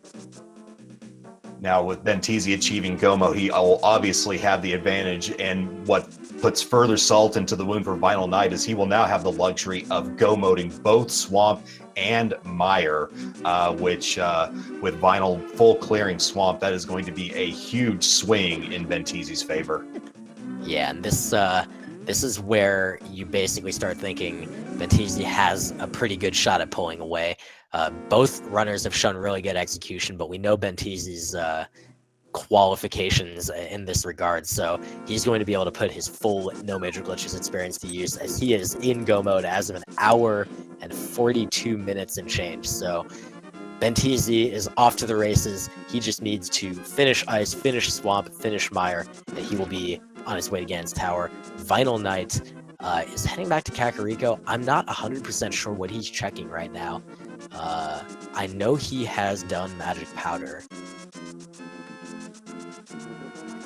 Please don't tell me he's going to do a dive into Thieves Town after all this. Now with Turtle Rock still fully at your behest, that would be a little ambitious, if you will.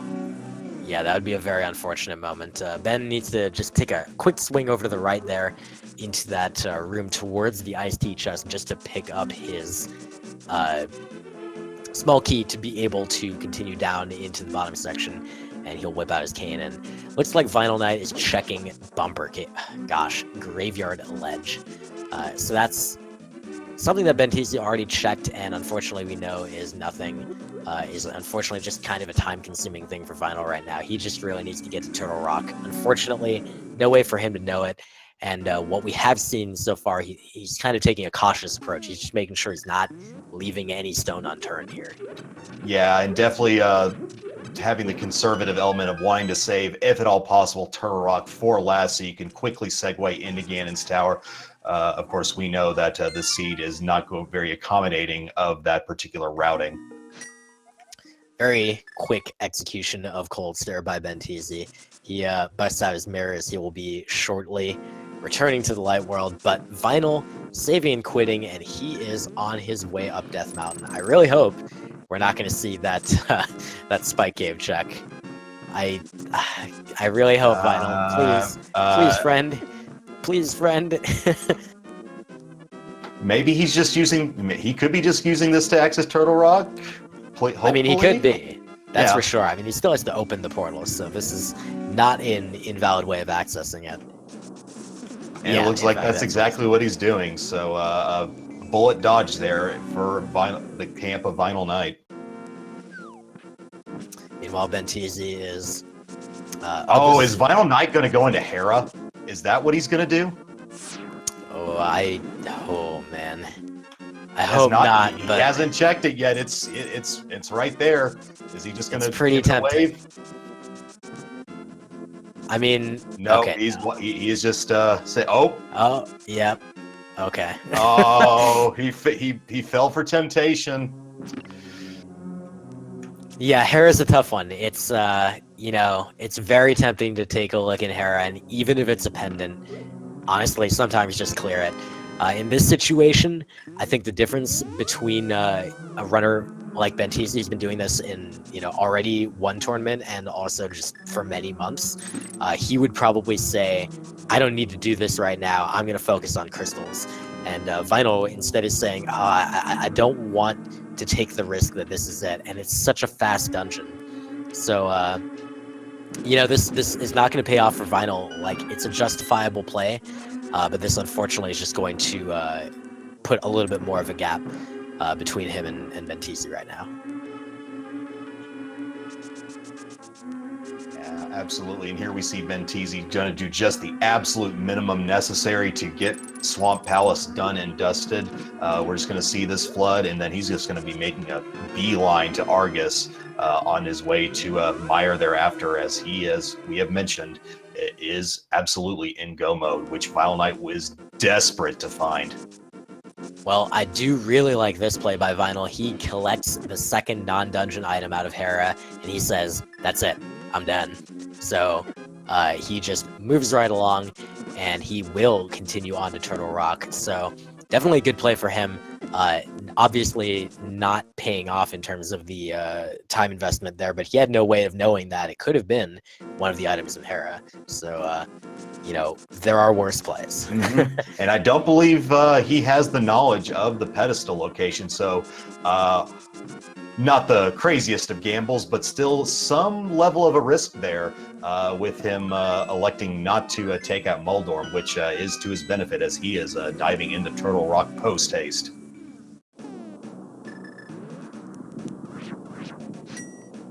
Alright, we get to watch Vinyl stomp down on the ground, shove his sword into that little Quake medallion icon, and open the door to Turtle Rock. Benteezy, midway through his go mode, Swamp Palace clear, skipping everything. He doesn't need anything else to finish the game. He's got his tempered sword, no silver is needed. He will be able to take out Ganon without that. He's got plenty of experience to back up that particular bit of execution. This will mean he will be lacking the red boomerang, which may come to bite him as I try to be as sarcastic as possible as Benteezy is on his way to take out Argus, the penultimate boss, before being able to get to Ganon.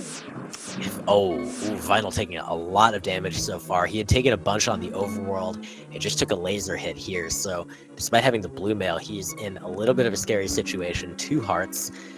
Could take a death after clearing these 2 chests back here in this roller room, and that would actually be nearly as fast as just running out himself, probably about 15 seconds slower due to the death animation. But there is Benteezy's 6th out of 7 crystals required, and he will Vinyl, go through the door, buddy. Go through the door. Clock's ticking. Okay. Oh wow. That was he was probably not panicking at all, but I was panicking. Absolutely, and Vinyl yet again showing more savvy plays with a Cane of Burn dash there to quickly forego that roller room. Very nicely done. He is still at 1.5 hearts, but he may have a potion lying around somewhere. He does have powder. Once he gets past this Chain Chomp room, he'll be all right.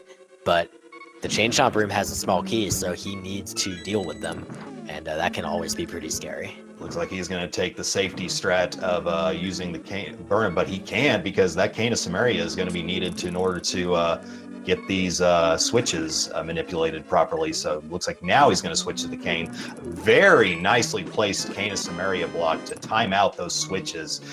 Wow, I color me incredibly impressed. Meanwhile, check out the right side where Benteezy's doing this first room of Mire using the Fire Rod and the Sword Beams. Great execution. This is one of the real treats to watch when you see a No Mitch Glitches runner execute that room in Mire, as if you don't pull off those fast strats, it is really tedious. All Benteezy is looking for is that big key, and he's going to go into this spike room here and see if it's... but nope, just the map, so he'll have to continue on to try and get this big key. Vinyl getting a little bit trolled by those anti-fairies. He didn't quite turn all of them into regular fairies. He does put on a nice pair of shades, thanks to the bunny beam, and we'll continue on to that big chest big key chest that we know had a map.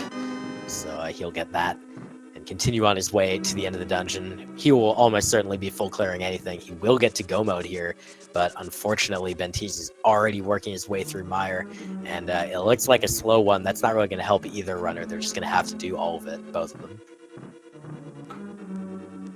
Yeah, both runners are probably going to follow similar pathing through Mire here, so I don't see that this is going to negatively impact Benteezy's time that much in relation to Vinyl Knight here. Meanwhile, Vinyl Knight collecting a fairy there, and will be on his way to exiting to the Mimic Cave, on his way to full clearing the rest of this dungeon.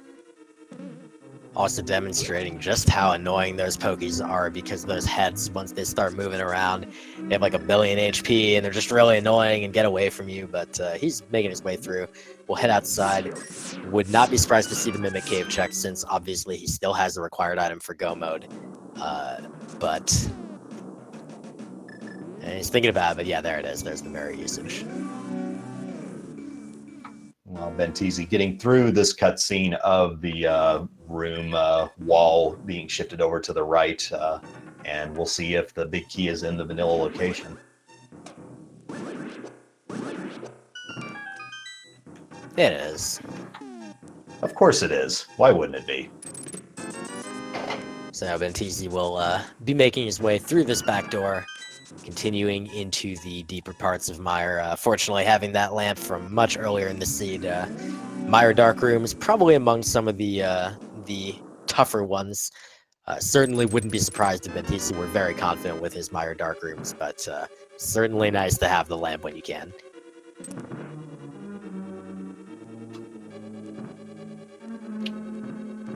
Yeah, usually my Mire Dark Room play is dark forfeit. In any case, we have Benteezy now on his way to, let's see if he pulls off a cane dash here. You would have to imagine, seeing that is a staple of NMG running. Nicely done. Final on his way back to the Turtle Rock Dark Room, and that one's actually probably one of the easier ones to navigate without a lamp, but he does have his as well, so no problem here.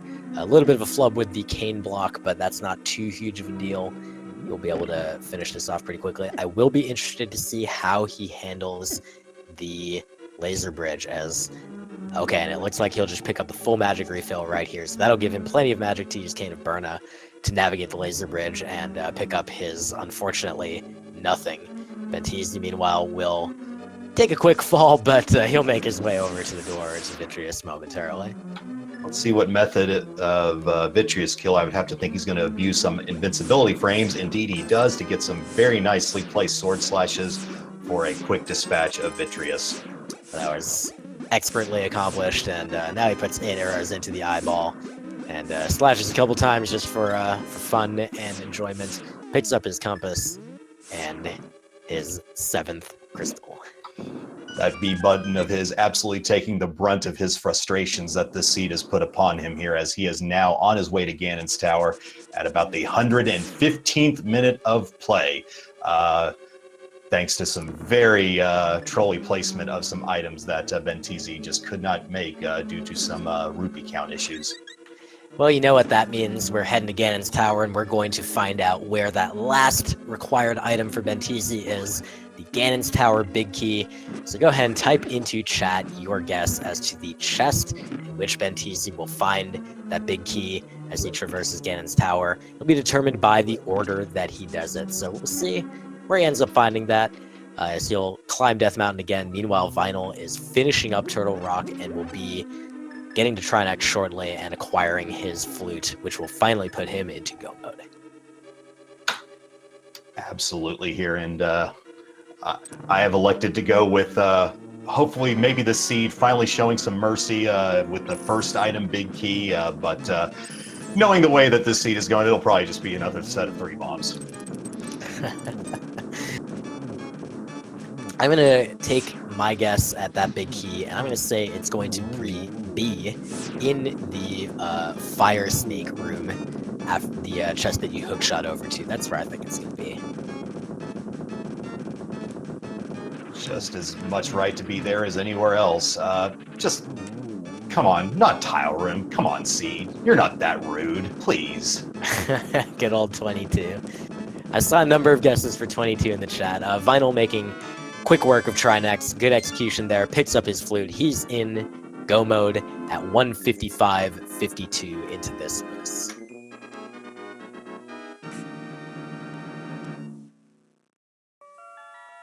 Got to wonder if Vinyl Knight is regretting saving Turtle Rock for one of the last possible choices here. But hindsight being 20/20, of course, you just have to take with what you're given and make the most of it here. Little does he know that Benteezy is well on his way to getting this victory here in week 2. Benteezy also finding the Bombos medallion on that torch there. The first room that he checks of Ganon's Tower, the left side, he does not opt to go to the right to start. And that's 1, with the Bombos medallion not being the big key that he wants. Here we go with chests 2 through 5. It's a net. It's a riot shield. It's a key. It's a burrito. It's a dark magician wrap. This one's a classic. I actually haven't seen this in a little bit. A lot of runners these days favor the right side play first, and if they get a key, continue deeper. There's chest number 6 and 7, neither of those being the big key either, so he is going to keep going right now.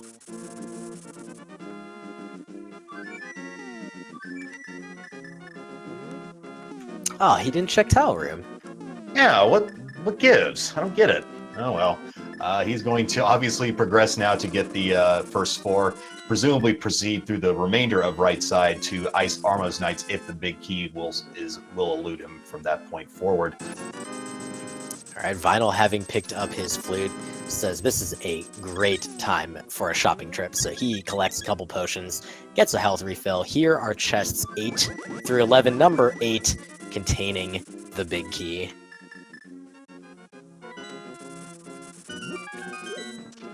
8 is your winner. Congratulations to whoever selected 8.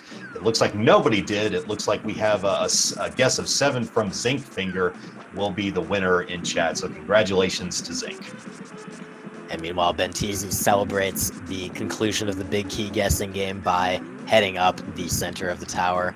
Final Knight's going to open up Misery Mire on his side, as he is happy to find that the required medallion is one that he already has from Ice Palace earlier, sparing him any further time to spend on this seed.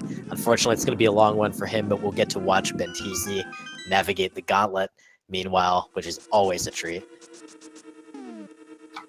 It's the first time I've seen that particular dash into that switch. I usually see runners go to the right and then dash upwards, but Benteezy showing that that's not the only way that you can do this. And electing to fall, use those iframes to quickly dash through the cannonballs. I love that strat. It's just a nice, simple method of achieving some invulnerability to be able to navigate that bridge, and anybody can do it. There's nothing complicated to it at all, so that's really cool to see.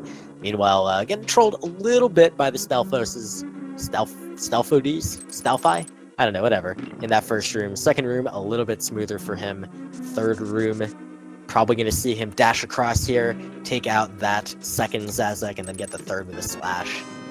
Yes, the gauntlet is where an NMG veteran can let his expertise shine here, as that is a critical element to an NMG run. So Benteezy clearly showing that he is no stranger to an efficient gauntlet. Yeah, and really every room going pretty well for him, other than that first one. That was really the troll. Great job on the refight of the land molas as he quickly dispatches them using the fire rod. Always a nice strat. A minimum of menuing for him here as well. Always something important to think about. A minimum number of item switches will really help you get a fast time, because menus are slow every time you need to do it. And that's one really key way to save a lot of time, even in a rando run. Absolutely. There's a reason that stat is displayed in your credit roll. And we have Benteezy now dashing across and on his way to light some torches here. I'll be curious to see if he goes to collect the Forge optional chests now in the hopes of finding some silvers. That's really the only choice Benteezy has left for his seed at this juncture. I would be a little surprised, only a little bit, just given how far behind I would think he must feel. Although, of course, you know, maybe he did his homework on his opponent and he's like, oh, he got a 240 last week. But I wouldn't expect Benteezy to be taking anyone lightly. He's been through the tournament ringer before. He knows what it's like. He does opt to skip these two, which is perfectly reasonable given the circumstances. We'll see if he even bothers with any of this. Nope, just going to pick up that magic refill and continue through to Moldorm 2. Yep, Benteezy, again, being the NMG vet he is obviously well familiar with Silverless Ganon, but Troll Dorm 2 giving a little bit of trouble for Benteezy. Benteezy can't be pleased about that. He has no idea where he stands, and he's just got to be really annoyed at that. Yeah, I mean, I'm sure he's pretty familiar with falling to Moldorm 2 as well, as, you know, Moldorm is a pretty challenging boss to master the patterns of, and of course it's a small space here. But no, Benteezy opts to skip all 4 of the chests, and he is fine on Moldorm the second time around, manages to control his movement ideally, and will continue on to the top floor of the tower as he will be taking on the second version of Agahnim that he'll be fighting in this seed.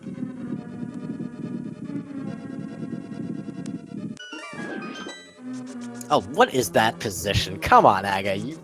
Man, earlier today, he was so rude to so many other runners, and here he just gives that nice triple. Yeah, that's a gifted triple right there. Getting a single there and another single, so it looks like it'll take at least one more cycle. It looks like Benteezy will be finishing Agahnim off here with this reflection. And there we go at 2 hours, 2 minutes, 22 seconds. Benteezy is en route to face Ganon and complete his race. Boy, for a runner of Benteezy's level of experience and skill, he is certainly looking at this 2-hour time like, what was this seed, dude? But he'll be coming into Ganon with only 6 hearts and a crap load of potions. Not expect to see him have too many problems. Vinyl Knight wrapping up Misery Mire right now will just be continuing through to the boss. The dark rooms here not posing much of a problem for him as long as he remembers to hit the switch here. And he will. Meanwhile, Benteezy, with the knowledge that Ganon would be a spicy barbacoa burrito, is on his way to Phase 2, taking his blue potion there for safety purposes, and some well-timed hookshot here to complete Phase 2 in relative short order. Yeah, he managed to get through Phase 1 in just one cycle. Phase 2 not going as well for him. He still has more blue potions as far as I know, so he is perfectly safe. He can take this pretty much about as safely as he wants. Of course, he doesn't know that the mist cycles are really kind of irrelevant for him, but he is on to Phase 3 now. Just needs to get a couple hits before he will be able to move on to the part where he does the silverless spins. Absolutely, and for those not familiar, it's going to take 12 silverless spins to dispatch of Ganon, and we'll probably be seeing a torch glitch activation here in just a few moments from Benteezy. Gets his first spin off, whips out the fire rod, and does not get the torch glitch. That is going to be a problem. Now he can still get his spins in, but he will have to reactivate both torches every phase, so that is going to be a real annoyance. Certainly won't necessarily be an immediate death sentence by any stretch. He just needs to be careful here, which he is so far. Gotten a whole bunch of spins in already. That one unfortunately did not take due to the torches going out again. Absolutely. Benteezy got to be feeling the pressure. Little does he know how far ahead he is, but this is just adding more time in his mind that he is spending to get this seed over with, and hopefully it doesn't get to him and he can dispatch Ganon with some more spins here. He's pretty close already. I believe he's around 6 or 7. He does go back to the fire rod as he believes he's got enough magic left, which does seem pretty well founded. Here's another spin and yet another one. Just a few more to go here and he will be done with this fight and this seed, and he will be able to move on with his life. But just a little bit. Boy, those torches sure are annoying. And they're out of sync too, and Benteezy's got to be he does have a blue potion, so magic is a non-issue, but still spending more magic than he would probably prefer at this point. Yeah, I don't think he wants to waste time on the potion animation either. He just wants this to be over with. He accidentally gets the silver hit thing, activation, whatever. He needs to reactivate the torches again. They are totally out of sync right now. He gets them back in sync. Ganon teleports again. He gets the spin off, and that's the last one. And he will finish the seed finally and be free from the torment of all the bombs, as he is victorious in this race. GG to Benteezy, and for him, I'm sure not a moment too soon.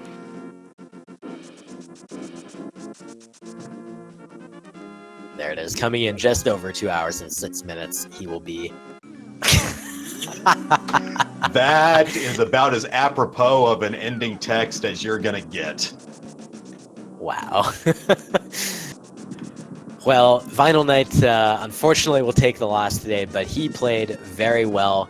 In the end, really, it just came down to that Ice Palace versus Turtle Rock play, and the fact that Vinyl ended up putting off Turtle Rock a bit too much, basically, after that point. Checking a few too many overworld locations, and just kind of eating some of that time that he had managed to gain as a lead earlier on. But overall, you know, a very well-played seed by Vinyl, and he'll be able to finish up with still a very good time here. And it looks like Benteezy has given us the privilege of having a post-match interview. Benteezy, I'm sure you're more than thrilled to have that seed in your rearview mirror. My goodness. I'm purposely not advancing to the credits because this seed needs to grovel before me. It needs to apologize profusely for what it did to me this run. Oh my gosh. It certainly did you absolutely no favors. This was a very, very fascinating watch from both sides. Yeah, I'd like to echo my sentiments of the seed is I'm sorry, man. I really am. I don't know, I must have like been gossiping somewhere or something, and Fiesel heard me and he was just mad. He was like, I'm giving this guy. Oh man, that was a true V29 special here, man. Wow.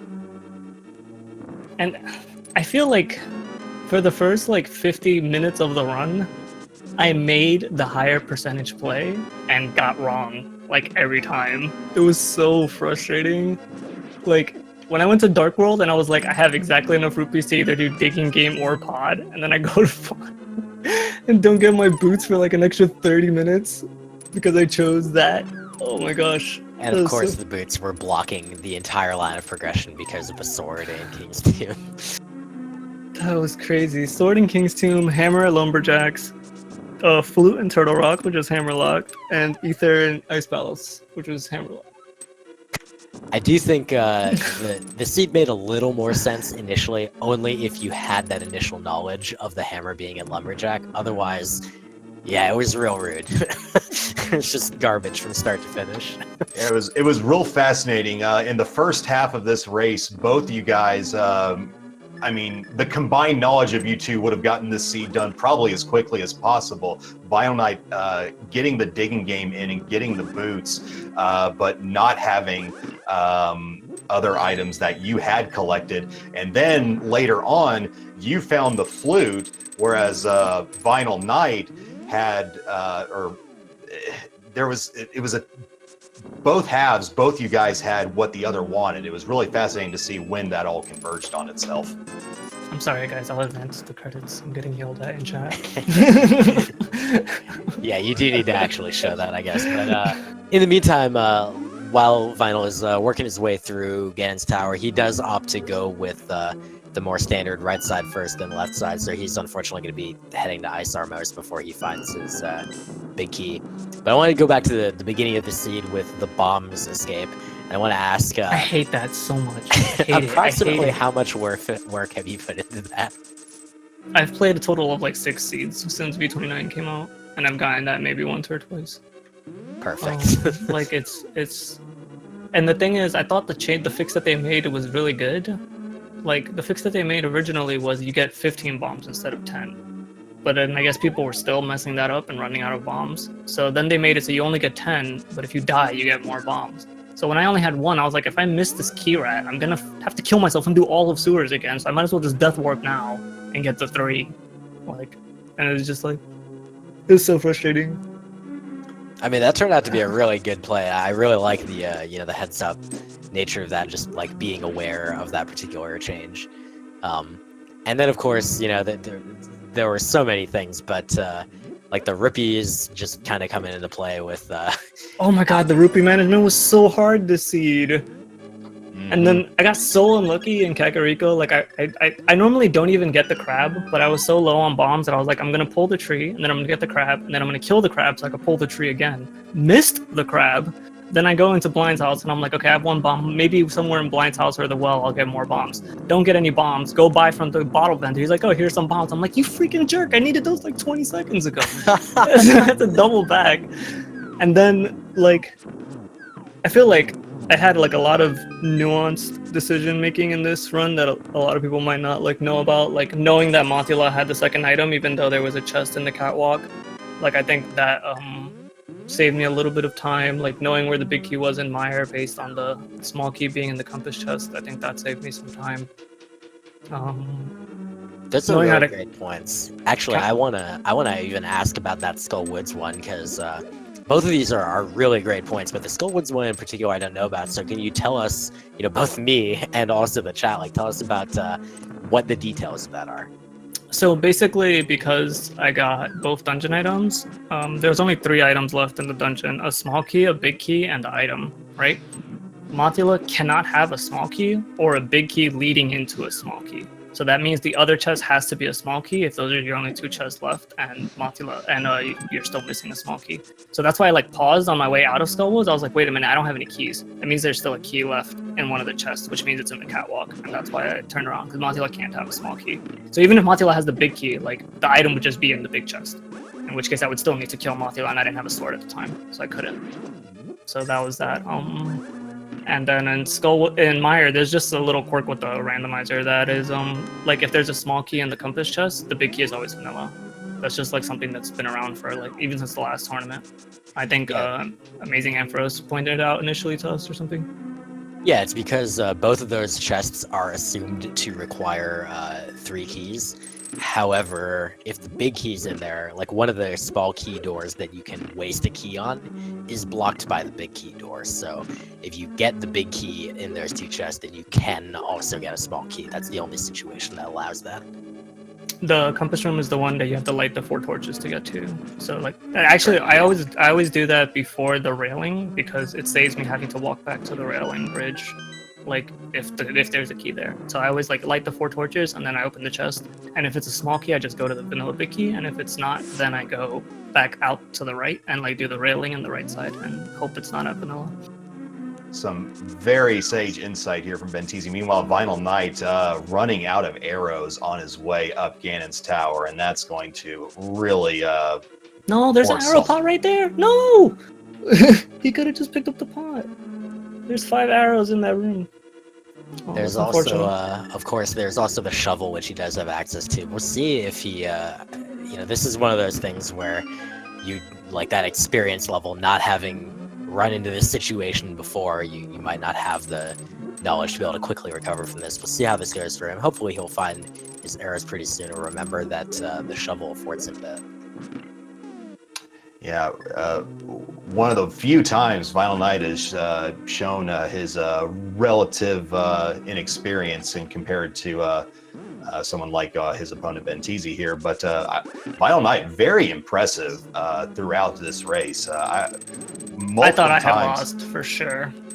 I was like, there's no way I win with these late boots and scouting lumberjacks so late, and I left so many items like hammer pegs, purple chest, the grove below Stumpy. I left so many things like just out of panic and by accident. I was like, oh my god, backtracking to check all of this. I feel like I got really lucky with the flute. Yeah, that's really what sealed it for you. Is Vinyl Knight really saved Turtle Rock for the absolute last possible opportunity, while you made the dive much earlier than he did, and thus finding that flute and getting go mode shortly thereafter. So, and Ice Palace before that too, or choosing Ice Palace when you did, when Swamp was still available as well, whereas Vinyl Knight elected to go Swamp prior to Ice. So that the combination of those things really is what made the difference, because it was still in doubt up to that point. Yeah, I have zero prior knowledge of my opponent, but the general consensus amongst the randomizer community is that they don't like Ice Palace, they don't like Turtle Rock, and they love Swamp Palace because it has so many items, yay! But it's so slow. I figured like because of the way the beginning of the seed panned out with me like blind pulling the pedestal and not getting anything, there's nothing in Hera, nothing in Skull. Like I was like, the only way I can even stand the chance of winning this race is if he does Swamp and I don't, and it's not in Swamp. That's the only way. So I was like, I'm doing everything except Swamp, because if it's in Swamp, he beat me already anyway, because he was gonna do it anyway. So like, I don't do it. I don't gain anything from like just following in his footsteps. I have to just like do something else and pray for the best. But that seed was a doozy. Yeah, that's for sure. And that the metagaming in that regard definitely paid off, but also just, knowing which, dungeons were more likely to have things, and particularly in the context of this seed. And then just, not being afraid to say, Ice Palace sometimes is the right play, even though everyone really wants to be able to go mode it. Yeah, if I had to pick like between getting to go mode one of the two, like if my options are Swamp or Ice, I'll always do Ice. I feel like you gain more time from go moding Swamp Palace than you do from go moding Ice Palace. Even though go moding Ice Palace is like really, really fast. It's so fast, but at the same time, like Swamp is so slow, especially if you commit to doing left side and everything. It's so slow. Well, I don't have any data to support this, but since I'm on commentary, I can just kind of pronounce this and it'll be true. And that is that, yes, you're correct. Ice Palace is definitely the faster one. So could not agree more. As co-commentator, it is my obligation to go along with anything you say. So yes, I absolutely agree with that assessment, 100%. All right, Vinyl Knight is entering the gauntlet. We will get to see some bombos from him, as he does not want to have anything to do with these enemies more than he has to. He will just light them all on fire and continue his way through. I felt like I definitely executed a lot better once I got my boots. I feel like I kind of...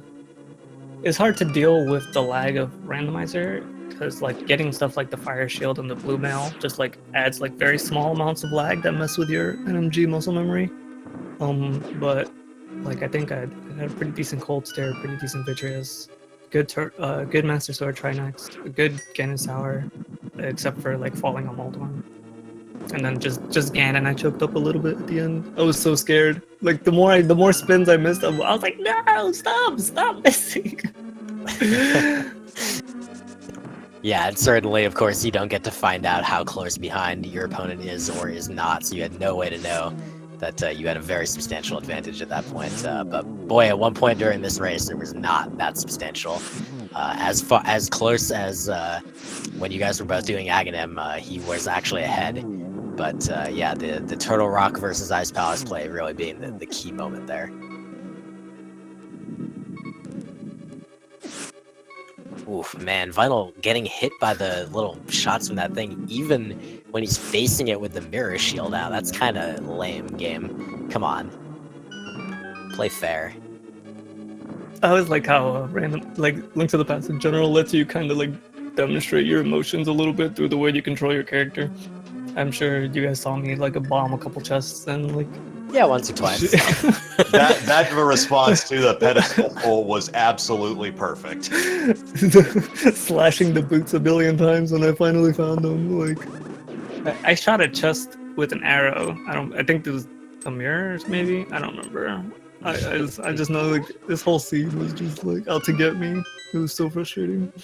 I just appreciated that the scene kept on having the perfect timing with bomb pickups. It was just calling back to you to the beginning of the run, like, oh, don't forget, by the way, I trolled you with the bombs and misfire it. Yeah, I was definitely conscious of that, especially when I got to Death Mountain. I was like, yeah, now that I don't need any bombs, look at this 8-drop, look at this 8-drop, look at these bombs in this chest, look at these bombs in this. Yeah, I know, you're fantastic, Seed. Oh boy, Vinyl having half a heart here in this lamp room. He does have almost all the lamps lit, but he needs to get the last one here and get through. He opens the door and he's through. Okay, but he's still on half a heart, which is terrifying. There are lasers here and he takes a hit. No. Oh, Vinyl got to be regretting being greedy and saving that blue potion. He elected to just use the green potion and save that blue potion, and he is probably experiencing some regret on that decision. Oh, that's really unfortunate. His execution up until there had been pretty solid, but unfortunately not solid enough to keep a high heart count. And as a result, he was in a pretty perilous situation and unfortunately ended in his death. No fairies to save him this time. And boy, this room too is giving him fits and starts there. Dying again is how it's so frustrating because like if you try to go fast through this first like mimics room here with the spikes, like you take so much damage. So like yeah, you start with 8 hearts or whatever, but if you try to go fast through that room, you just lose 3 hearts right away, and then you're already in like a dangerous situation. So it's kind of annoying. Yeah, and of course, I'm sure that he wants to save that blue potion for later on for Ganon, which is also a really scary fight. Like, he does a lot of damage too. Unfortunately, not paying off for him this time since he took the death, but he does still have the potion. I mean, he may still be able to make use of it. Down to 5 hearts again, and we'll see if he maybe opts to make use of the safety fairy room here. And as well, Vinyl will have the luxury of silver arrows, finding them in the randomizer room, of course. But we need to get to Ganon first before that comes into play. Fun fact, I tried to slash the beetle in the compass room and I accidentally mirrored, and I was like, I really hope silvers were not in that room. I definitely went to go open the chest and press B instead of Y, and I was like, because I figure most people, if they're still missing silvers at that point, would check there. So if he like was still missing it there and wound up finding it, that could have been problematic for me. That's interesting. I do know that you also did not opt to check the chests at the top of the tower. At that point, were you just like, no, I can't afford any more like time investiture, or? Yeah, because I felt Moldorm. If I hadn't felt Moldorm, I would have probably opened it. But I was feeling super stressed at that moment. I was like, that's so much. Like, not that falling to Moldorm is a big time loss. It's just like I already felt like I was behind because of like the first hour of the run, and I was just like, I was like, if anything, I'm catching up to him just because like of my NMG execution throughout the like Go mode dungeons at the end, and I need to just continue like going as fast as possible to overpass him. Yeah, mindset is a very important thing when you end up in that situation where you're that far behind. Even a small time loss just makes you feel like, oh no, I'm even more behind. I don't think he knows that there's arrows in the next room also. Because you could just silver arrow these guys. Like he's trying to save his arrows for Ganon, but there's an arrow pot in the next room. You could just pick it up. Yeah, he's gonna be a little low on magic now as a result too, so he'll attempt to do these cane strats as he did before, and he pulled them off pretty well before. Just he'll be a little bit low on magic. We'll probably need to pick up refills along the way. Has picked up some hearts along the way, so that's been nice. He's back up to 9 this time around. A little bit safer. Hopefully not going to have too many issues. And it looks like Chad is correct. Our tracker, Wolflink, who did a great job correcting me, they were actually behind ice armos, not in the randomizer room. So.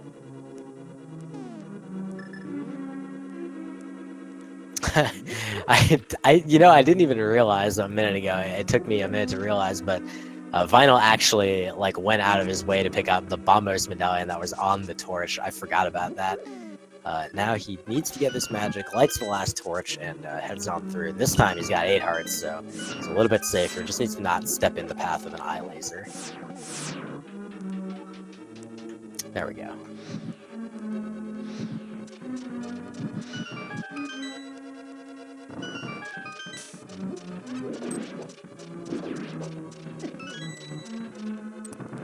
Did need to pick up one more key as he had spent a few more in the basement, but now we are approaching the last little bit here for Vinyl Knight. I'm sure he'll also, kind of be feeling like, I'm ready to be done with this seed right about now.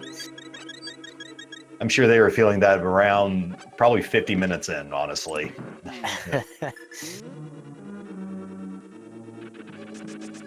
Yeah, we'd received the questionnaire from Vinyl Knight, and he had told us that he likes the Cane of Burna escape, but the thing that he really didn't want to see was Bomb's escape.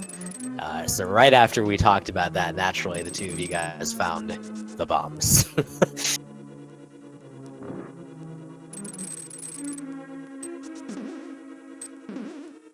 A little bit of control here on the bumpers, these mini Helmas, this room right before Aga, but he does manage to get up through the door, and he got a full health refill with the blue mail. Those Helmas only doing a small amount of damage, and he's able to head into Agahnim 2 with 15 and a half hearts, so hopefully he'll be pretty good here. This first pattern is incredibly kind.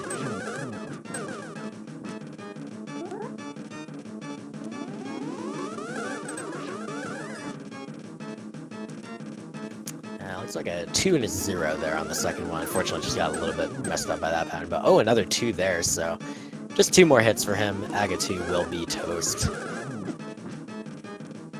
1 more hit, and Aga 2 will be toast. There it is.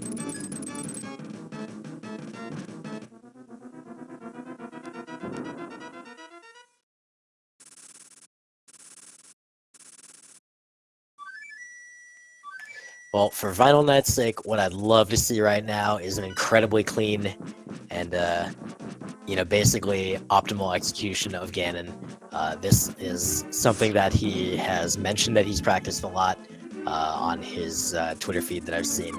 And so definitely hoping to see him be able to pull off a very solid execution of this Ganon fight and basically, just demonstrate once again his skills that he's developed over the course of his rando career so far, and NMG career for that matter.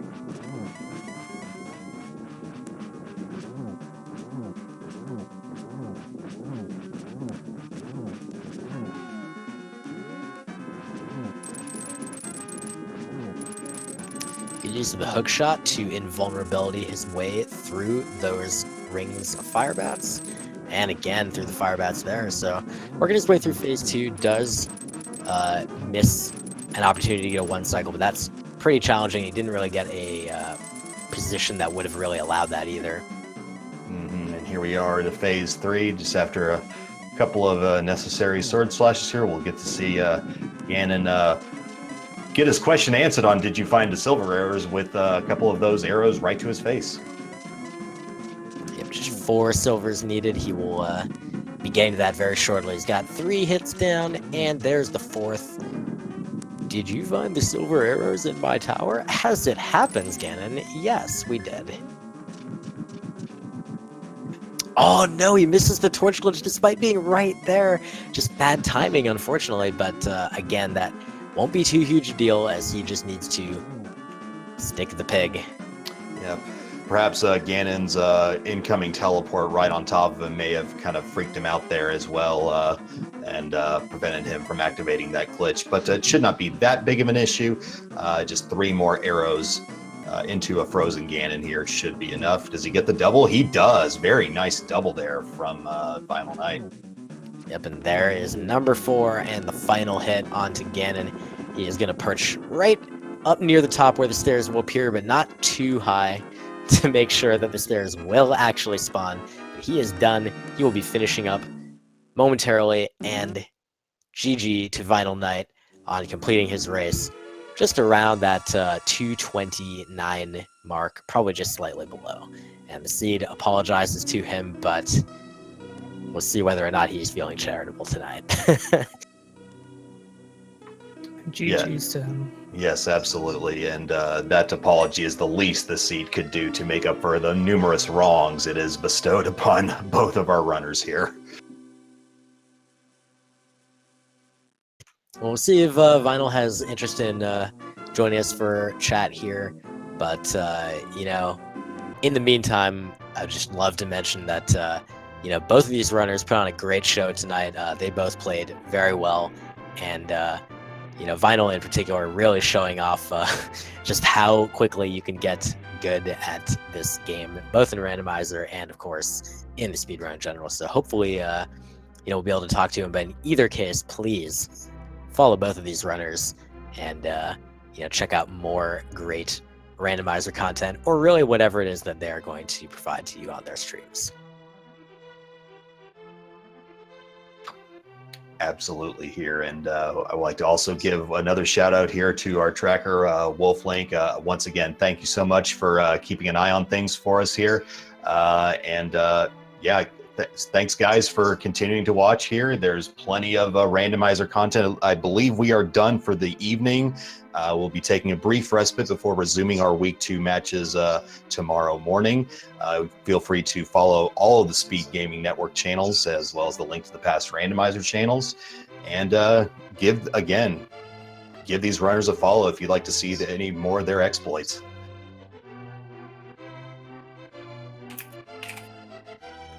So we're just hanging out here for just a few moments. We'll see if Final is going to join us or not.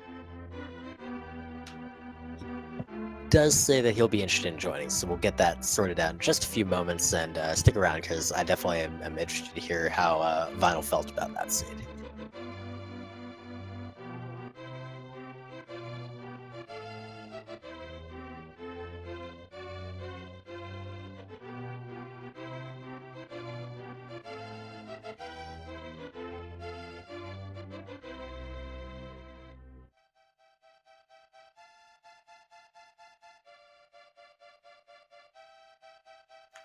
All right, we are joined in the call by Vinyl Knight. Vinyl, GG on wrapping that seed up, and you know, just I'm just gonna let you tell us your thoughts on the adventure that seed was. Not to cut off my opponent, but I just wanted to say, good game, dude. It's unfortunate we got such a crazy seed, but I actually have to go to bed because it's 3 o'clock in the morning. So enjoy your interview and GG's, and good luck in your next round. And I'll catch all of you guys later. Thanks, Fiesel and the commentators as usual. Yeah, well played, Ben. Have a good night. Thank you for joining us. And Vinyl, you do have your mic muted currently, so if you are saying anything, we don't presently hear you.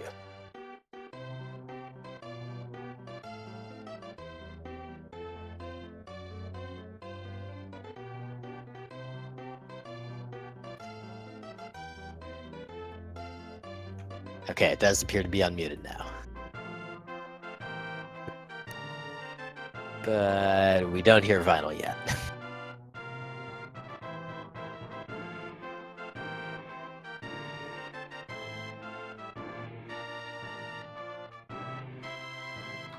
All right, guys, let's give her just a few more moments here. Let's see if Vinyl Knight can work out his microphone issues here.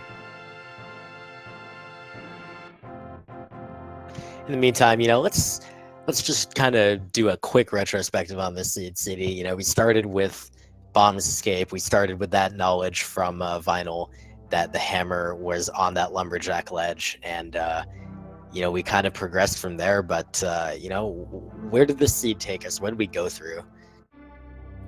Well, we went through both runners again at multiple points, finding what the other lacked, really. And in the early stages, it was Vinyl getting those boots, which allowed him to, get the Master Sword much quicker, and that, that allowed him to get to the well-known Agahnim Go mode about 2 minutes ahead of his opponent, which gave him that advantage. But Benteezy's routing choices quickly flipped that advantage over to his side, and he just never let it go. Yeah, the Ice Palace versus Turtle Rock play being a very interesting moment for this race. And, Vinyl finding that Ether Medallion that turned out to be required for Misery Mire, while Benteezy went to Turtle Rock, got that flute off of Trinex. So Benteezy was able to get the knowledge that Ether was required, but Vinyl was the one who actually had it. And it wasn't until, Benteezy got to Ice Palace before he went to Swamp, whereas Vinyl went to Swamp before Turtle Rock, and that was really that turning point. That was really the deciding factor in the race. And of course, Benteezy's execution really helping him just rocket to a very significant margin at the end. But the 20-ish minute difference really does not reflect how close this race was. Absolutely not. Vinyl Knight has absolutely nothing to be ashamed of here. Now that Ganon's Tower, Hello? Hey, welcome, Vinyl. Oh, well done. Finally, it's working. Yeah. Hey, we got there eventually. No problem. Hey, well played, and albeit in a losing effort, but still, I don't think you really have anything to be ashamed of here. That was a relatively cruel seed to be speaking. I think you handled that pretty well, all things considered. Well, except for Ganon's Tower, I goofed up a few times there. That's my one regret. Was I ahead or behind going in? The Benteezy's lead was pretty well established by that point. It might not even be what you think. You were pretty neck and neck, to be honest, up until and through Agahnim. That was really the point where the pivotal decision happened. We were actually just kind of giving a recap of it, but basically, you ended up choosing to go to Ice Palace first, and Benteezy chose to go to Turtle Rock first after the Agahnim play, and your Ice Palace choice got you the Ether Medallion, which ended up being, of course, required from Mire, whereas Benteezy's choice got him the flute, and then he shortly thereafter found out he needed Ether. Then his subsequent choice was to go to Ice Palace prior to Swamp, and that got him the item he needed. He was able to go mode Swamp, go mode Misery Mire, and finish up. Whereas on your part, you ended up doing Swamp prior to Turtle Rock, and a bunch of other overworld stuff prior to Turtle Rock as well. And that really was kind of the tipping point. The remainder of the deficit, I would say, mostly came from, Benteezy's level of execution from his extreme level of experience with no major glitches speedrunning. But otherwise, your performance was extremely good, and your routing was very good. I was quite impressed through the entire race. Yeah, I did enjoy playing that. I forgot that I had put off Turtle Rock so long, actually. It's because I cleared pretty much everything else on Death Mountain, and there was nothing else to go up there for except for Turtle Rock, so I didn't want to do that, thinking the flute might be somewhere else. Trinex had it, so what do you know? That's the randomizer experience in a nutshell. It's always the last place you look. Certainly your logic is absolutely understandable there. The only other thing I could possibly think of would be Spikecade that was left unchecked, quite honestly. So I was going to go there after Trinex if he didn't have the flute. Certainly. Yeah, that was certainly was discussed when Benteezy was on the way. It was quite there was quite a lot of excitable moments commentating this. This is really a joy to watch for all the craziness that the seed bestowed, and that flute reveal was certainly one of them. Unfortunately, it was Benteezy to discover it and not yourself. So, Yep, that's all right. It was fun. This has been a great tournament so far. I mean, only 2 rounds in, I'm loving this. So hopefully I can make the 5-2 and move on, but I'm middle confident. I don't know. Well, Thanks so everyone for far, having me. I'm gonna head out unless you got another question. no. I mean, it's 3:17 a.m. for most people, so we don't want to keep you any longer than you want. But I do want to just re-emphasize, like, overall, your routing was really quite solid, and I'm definitely excited to see what's going to come from you in the rest of the tournament. I would certainly encourage you to, if you haven't already been doing so, to watch back your race broadcast and see how your play compared to your opponents, and see how your routing choices compared. And it's always a great learning opportunity, since of course, with 256 matches a week, not all of yours will necessarily get restreamed. That's true. Yep. My last week one wasn't, so Yep. that was another really cruel seed too. Oof. Well, again, let me echo my co-commentator sentiments and congratulate you, albeit again in a losing effort. But again, outside of the Ganon Tower, I think you did incredibly well. We had no idea what to expect from you, and you really impressed the bejesus out of me. So hopefully, if I can recover from the 0-1 bracket, there's a chance I might be facing you final. But regardless, I wish you best of luck. And hey, hopefully you make that 5-2 threshold, man. Good luck to you. Thanks. Good luck. Thanks for joining us. Have a good one. Well, that will actually do it for us, Diddy. I guess we'll have to call it a night now. Aw, but no, I think it's long past overdue. Volition, it's been a pleasure. Thanks so much for sharing this commentary with me tonight, and thanks everyone for sticking around with us. And hey, if you're looking for more randomizer, you got plenty more to look forward to. There's only about 4 more months of this to go, so keep your eyes peeled for there's plenty more to come. Yeah, man. Well, a pleasure commentating with you as well, and you all have a good night. Come on back to Speed Gaming. We'll have plenty more action for you. See you then. Have a good night, guys.